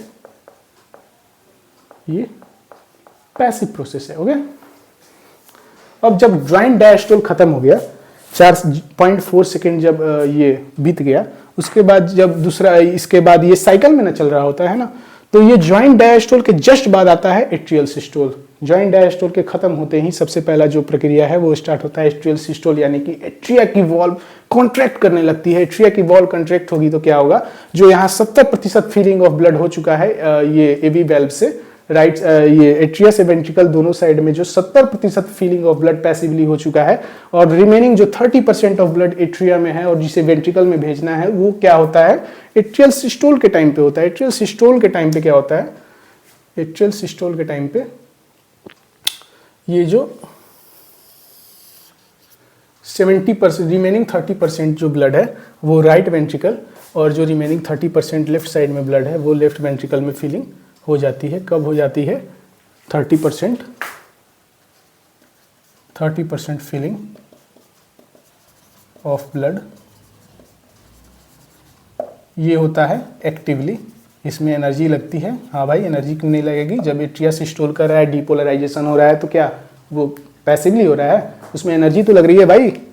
एट्रिया जब सिस्टोल होगा, एट्रिया की मेम्ब्रेन जब डीपोलराइज होगी, तो उसमें एनर्जी तो खर्च होगा, एटीपी तो खर्च होगा ना। वैसे ही जब एट्रिया सिस्टोल करता है और ये क्या कहते हैं इसे, लेफ्ट वेंट्रिकल भी भर रहा होता है, उस समय भी 30% फीलिंग यहाँ कंप्लीट हो जाती है। ओके, 30% फीलिंग यहाँ कंप्लीट हो जाती है। उसके बाद क्या होता है? ब्लड पूरी तरीके से खचाखच भर चुका होता है। किसमें भर चुका होता है? वेंट्रिकल्स में। राइट और लेफ्ट दोनों वेंट्रिकल्स में खचाखच ब्लड की फीलिंग, 100% फीलिंग ऑफ ब्लड हो चुकी होती है। 70% जॉइंट डायस्टोल में हो गया, 30% एट्रियल सिस्टोल में हो गया। दोनों फेनोमेना जब खत्म हुए, जब वेंट्रिकुलर सिस्टोल आ रहा होता है, जब वेंट्रिकुलर सिस्टोल आ रहा होता है, तब तक हम क्या पाते हैं कि जो वेंट्रिकल्स हैं, वेंट्रिकल लेफ्ट और राइट वेंट्रिकल्स दोनों में ब्लड की खचाखच फीलिंग हो चुकी होती है। दोनों 100% ब्लड फिल करके बैठे हुए होते हैं वेंट्रिकल सिस्टोल्स के आने से पहले, यानी कि वेंट्रिकल डायास्टोल में। At the end of ventricle diastole, एक स्टेटमेंट है, at the end of ventricular diastole the ventricles are filled with 100% of blood from atria and both the atria. दोनों एट्रिया से 100% फीलिंग हो चुकी होती है वेंट्रिकल सिस्टोल होने के बाद।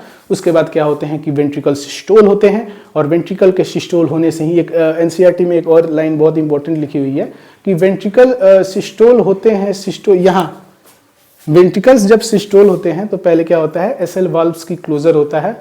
वेंट्रिकल्स जब सिस्टोल हो रहे होते हैं तो उस समय प्रेशर धीरे धीरे राइज करता है, और प्रेशर जब धीरे धीरे राइज करता है तो क्या होता है? वेंट्रिकल के सिस्टोल से ही इंक्रीज इन प्रेशर होता है, और प्रेशर के इंक्रीज से ही क्या होता है? ट्राइकस्पिड और बाइकस्पिड वेल्व बंद होते हैं। ट्राइकस्पिड और जो बाइकस्पिड अपने वेल्व हैं वो कैसे बंद होते हैं? ट्राइकस्पिड और बाइकस्पिड का वेल्व का जो वो बंद होना है वो कंपलसरी है, क्योंकि यदि वेंट्रिकल सिस्टोल हो और ट्राइकस्पिड बाइकस्पिड वेल्व ओपन रहें तो ब्लड तो वापस चला जाएगा ना राइट एट्रियम और लेफ्ट एट्रियम में। इसलिए ये जरूरी है कि ट्राइकस्पिड और बाइकस्पिड दोनों एवी वेल्व्स जो हैं वो क्लोज हो जाएं बिफोर वेंट्रिकुलर सिस्टोल। तो वेंट्रिकल जैसे ही सिस्टोल होना स्टार्ट होता है, प्रेशर बढ़ता है और एवी वेल्व्स क्लोज हो जाते हैं, और जो एसएल वेल्व्स हैं इसी प्रेशर के धक्के से खुल जाते हैं और एसएल वाल्व्स खुलने के बाद जो वेंट्रिकल्स हैं वो पल्मोनरी आर्टरी और आयोटा दोनों में ब्लड ट्रांसफर कर देते हैं। तो देखिए एट्रियल सिस्टोल और वेंट्रिकुलर सिस्टोल के बीच क्या होता है, एट्रियल सिस्टोल और वेंट्रिकुलर सिस्टोल के बीच क्या होता है, वेंट्रिकुलर सिस्टोल होने के जस्ट पहले या वेंट्रिकुलर सिस्टोल जैसे ही स्टार्ट होता है वैसे ही क्या होता है हमें क्लोजर। अभी मैंने आपको बताया ना कि क्लोजर हो जाता है, किस चीज़ का क्लोजर हो जाता है सर, तो क्लोजर ऑफ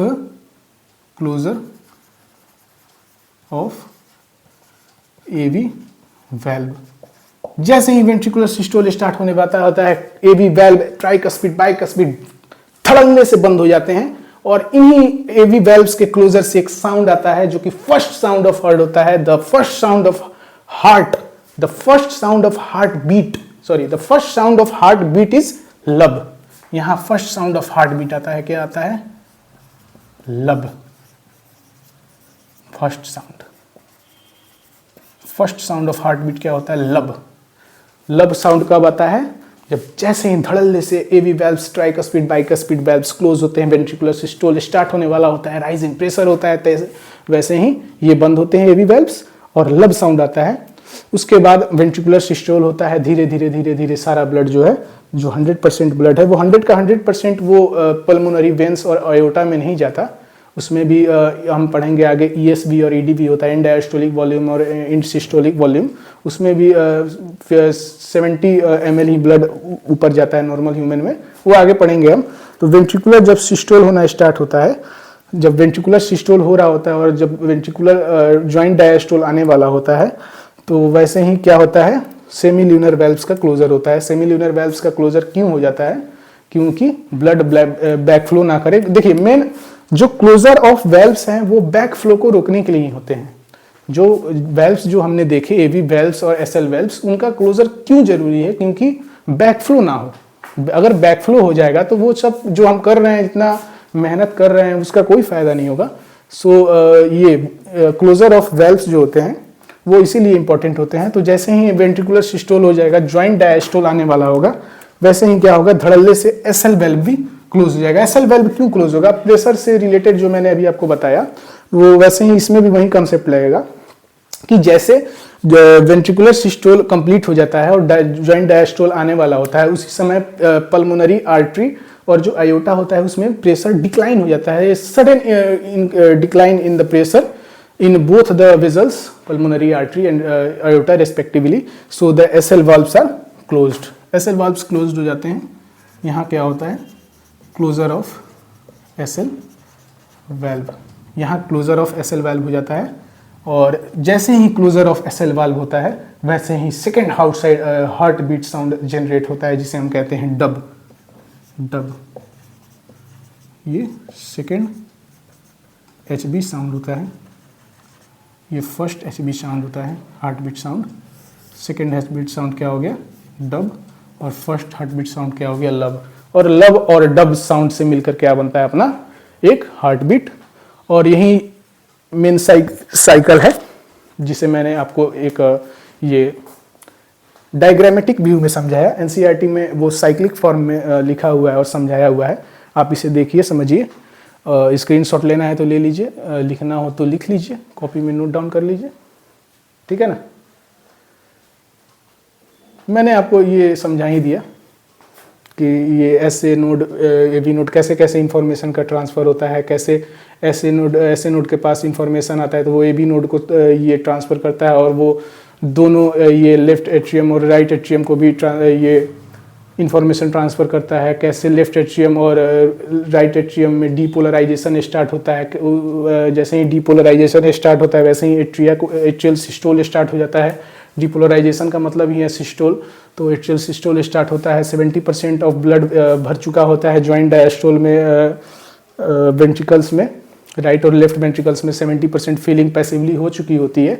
और जैसे ही एट्रिया सिस्टोल करता है rest, 30% of blood is also filled from the atria to ventricle and the 100% filling is done. And before the ventricular systole, ventricle systole के जस्ट पहले एबी वेल्व्स क्लोज हो जाते हैं। क्यों क्लोज हो जाते हैं, ताकि बैकफ्लो ऑफ ब्लड ना हो। एबी वेल्व्स जैसे ही क्लोज हो जाएंगे वैसे ही पहला हार्ड साउंड आएगा। एबी वेल्व्स के क्लोजर से ही हार्ड साउंड आता है लब, और एबी वेल्व्स जैसे ही क्लोज हो जाएंगे उसके बाद धीरे धीरे प्रेशर बढ़ने लगेगा, वेंट्रिकल सिस्टोल करेंगी और धड़ल्ले से खुल जाएगा कौन वेल्व, एसएल वेल्व, और जो ब्लड है वो राइट साइड में पल्मोनरी आर्टरी और लेफ्ट साइड में अयोटा के थ्रू बाहर जाने लगेगी। जैसे जैसे वेंट्रिकल सिस्टोल 0.3 सेकेंड में ख़त्म होने वाला होगा वैसे ही ये दोनों आर्टरी में पल्मोनरी और अयोटा में प्रेशर का डिक्लिनेशन होगा, और प्रेशर के डिक्लिनेशन से धड़ल्ले से कौन सा वेल्व्स क्लोज हो जाएंगी, एसएल वेल्व्स। एसएल वेल्व्स के क्लोजर से दूसरा हार्ट साउंड जनरेट होता है डब, लब डब, लब डब के दोनों मिलन से क्या रहता है, हार्ट बीट साउंड जनरेट होता है। इसको आप समझिए, ये लेफ्ट पंप चल रहा होता है, वो राइट पंप चल रहा होता है। यहाँ लिख लेते हैं, इसको आप ज्वाइन करके देख लीजिए। एट्रियल सिस्टोल, टाइमिंग ऑफ, देखिए यहाँ एक चीज और समझिए, timing of atrial systole which is 0.1 second and the timing of ventricular systole which is 0.3 second, and the timing of joint diastole 0.4 second is collectively going to make the total timing which is 0.8 second of the cardiac cycle. Hence we can conclude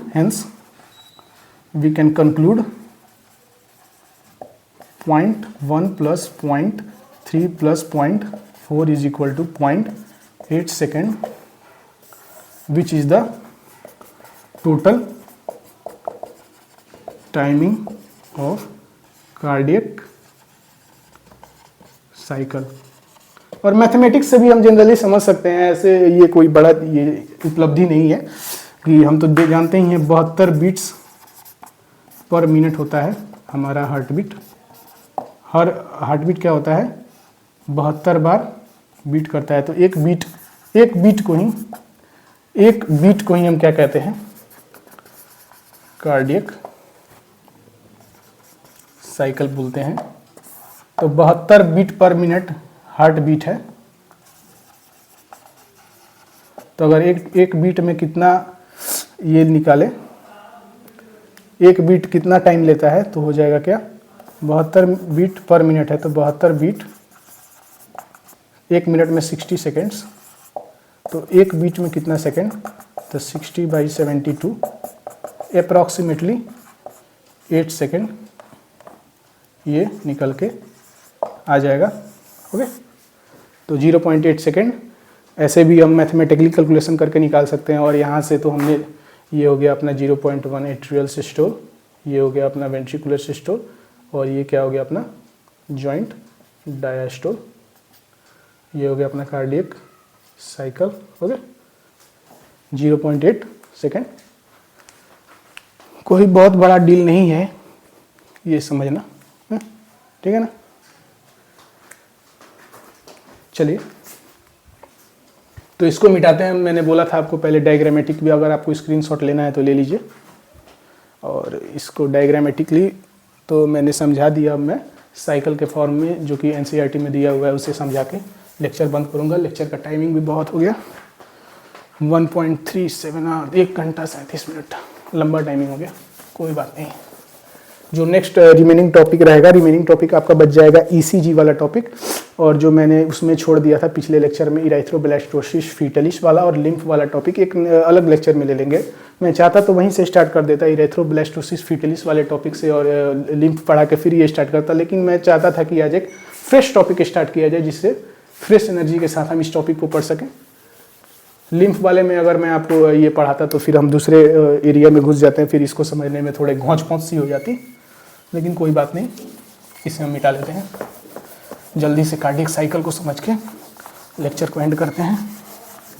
cardiac cycle को समझ लें, और एक चीज़ और समझ लें भैया, पहले कार्डियक साइकिल को, उसके बाद एक चीज़ और समझ के तब एंड करेंगे।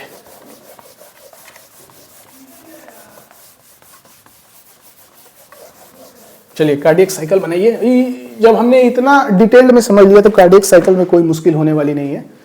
ये अपना एक साइकिल के लिए सबसे पहले एक गोल, लगभग गोल बन गया है,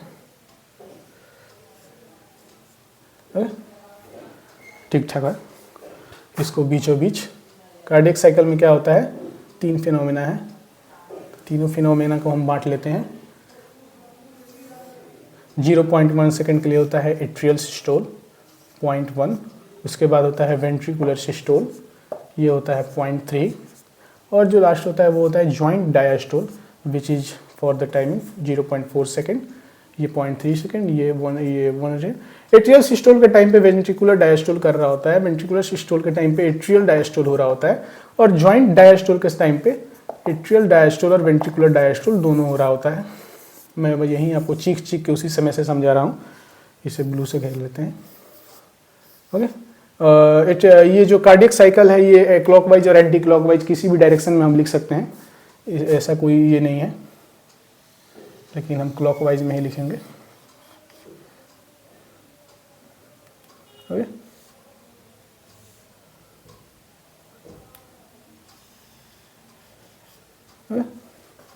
and joint diastole start from here and ends here. Okay, तो यही हमने बताया था जॉइंट ये एट्रियल सिस्टोल के ख़त्म होने के समय और वेंट्रिकुलर डायस्टोल के स्टार्ट होने से पहले अपना क्लोजर ऑफ एसएल वाल्व्स होता है, closure of sorry SL valve नहीं एवी वाल्व, और यहाँ फर्स्ट हार्ट साउंड जनरेट होती है लब, और जो वेंट्रिकुलर डायस्टोल के वेंट्रिकुलर सिस्टोल के ख़त्म होने से पहले और जॉइंट डायस्टोल के शुरू होने वेंट्रिकुलर सॉरी ध्यान से सुनिए, वेंट्रिकुलर सिस्टोल के ख़त्म होने के समय और जॉइंट डायस्टोल के शुरू होने से जस्ट पहले क्या होता है, क्लोजर ऑफ एसएल वाल्व्स होता है, क्लोजर ऑफ एसएल वाल्व, जिससे अपना सेकेंड हार्ट साउंड जनरेट होता है, second heart sound dub, heart sound dub, और लब और डब क्या होता है हमारा heart sound in one cardiac cycle which is for 0.8 second. Okay, तो ये हमने समझ लिया। अब वो सब तो वही, ये सब तो हम लिख ही सकते हैं जो हम बताया मैंने। जॉइंट डायस्टोल में 70% फीलिंग ऑफ ये left and right and left ventricle, और जो रेस्ट फीलिंग होती है 30% फीलिंग ऑफ वहीं right and left ventricle. 30% feeling कहाँ हो रही होती है, एट्रियल सिस्टोल में हो रही होती है। और वेंट्रिकुलर सिस्टोल में क्या हो रहा होता है, ब्लड गोज थ्रू पल्मो, यहाँ क्या होता है, एवी वाल्व्स क्लोज होते हैं और opening of SL valve due to sudden increase in pressure, और यहाँ क्या होता है, due to sudden increase in pressure, और यहाँ ओपनिंग ऑफ एसएल वाल्व, और यहाँ blood goes through pulmonary artery and aorta. Okay, blood goes through pulmonary artery और aorta, ventricular systole, और ventricular systole के लास्ट में क्या होता है, और ज्वाइंट डायस्टोल से पहले यहाँ भी जो कि डब साउंड आता है, यहाँ लिख लीजिए, closure of SL valve due to decline in pressure. Pressure का बहुत बड़ा इंपॉर्टेंट रोल होता है इसमें, जो वेल्व्स खुलती हैं और बंद होती हैं उनमें मेन रोल्स जो होता है वो प्रेशर का ही होता है। प्रेशर के बढ़ने और कम होने से ही क्या होता है, अप एंड डाउन होता है किस चीज़ का, इसका। ओके, अब यहाँ पे ये मिटा लें, अगर आपको स्क्रीनशॉट लेना है तो ले लीजिए।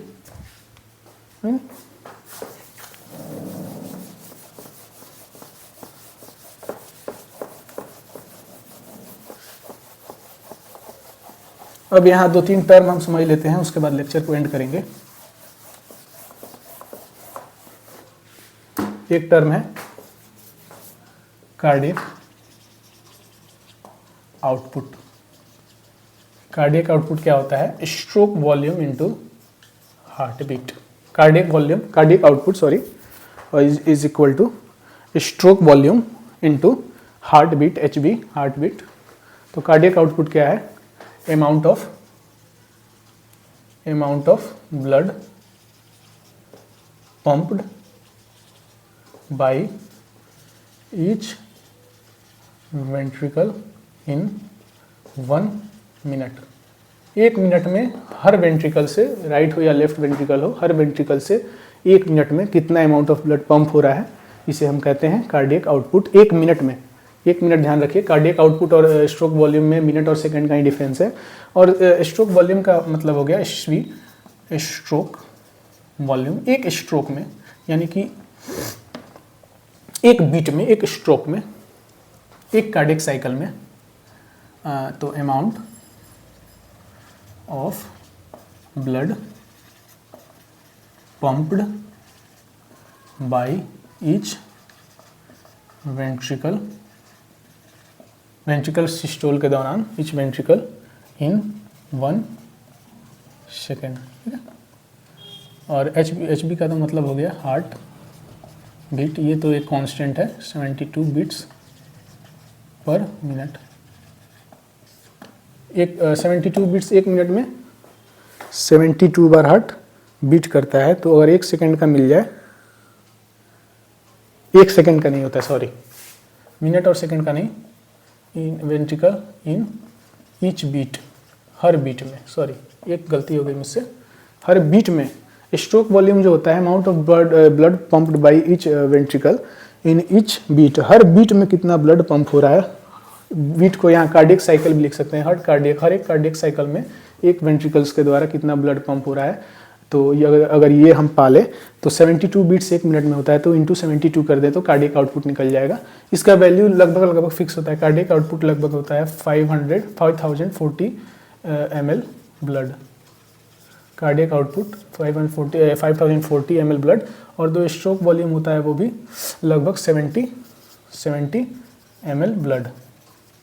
तो इस बात को समझिए कि 70 ml ब्लड हर वेंट्रिकल, ये कहने का मतलब कि जो राइट वेंट्रिकल और लेफ्ट वेंट्रिकल है, अगर मान लीजिए हम राइट वेंट्रिकल को ये अगर एज फॉर एग्जांपल ले रहे हैं, तो 70 ml ब्लड हर बीट में, हर कार्डियक साइकिल में 70 ml blood right ventricle pulmonary artery में भेजेगा। हर बीट में 70 ml ब्लड पल्मोनरी आर्टरी में राइट वेंट्रिकल पंप करेगा एक कार्डियक साइकिल में। ओके, 70 ml ब्लड हर कार्डियक साइकिल में, अगर राइट को ले रहे हैं तो पल्मोनरी आर्टरी में भेजेगा, अगर लेफ्ट को ले रहे हैं तो आयोटा में भेजेगा। 70 ml ब्लड पंप करेगा।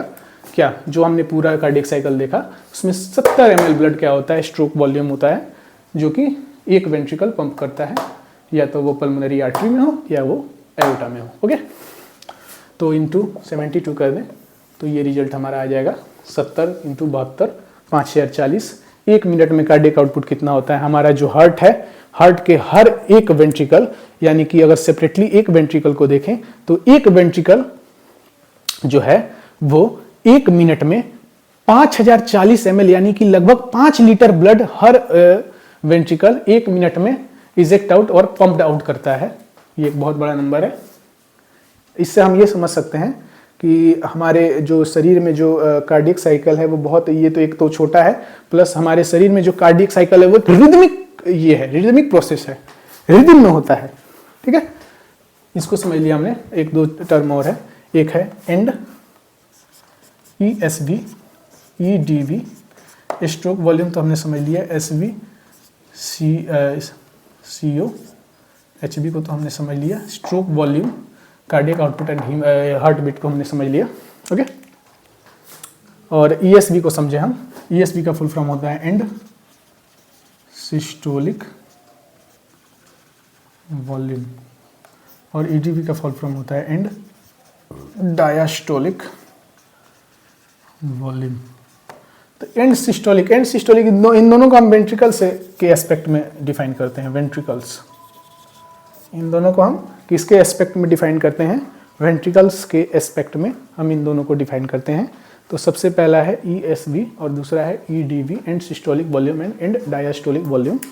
तो एंड सिस्टोलिक वॉल्यूम जो होता है कि कहने का मतलब है कि eight the end of ventricular systole what is the amount of blood is found rest in ventricles, यानी कि वेंट्रिकल्स के सिस्टोल होने के लास्ट में जब वेंट्रिकल्स पूरी तरीके से वेंट्रिकल सिस्टोल हो रहा होता है और हो चुका होता है तो एक वेंट्रिकल में कितना ब्लड बचा होता है। तो एक वेंट्रिकल में कितना ब्लड बचा होता है 50 ml।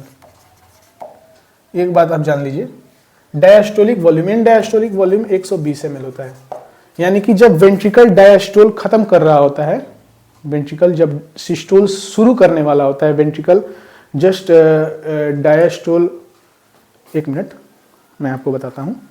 सबसे पहले है and systolic volume. And systolic volume कहने का मतलब कि जब वेंट्रिकुलर सिस्टोल हो चुका होता है, वेंट्रिकल अपना ब्लड वेजल्स में पंप कर चुका होता है, तो कितना ब्लड रेसिड्यू के रूप में एक वेंट्रिकल में बच जाता है उसे हम कहते हैं ये एंड सिस्टोलिक वॉल्यूम।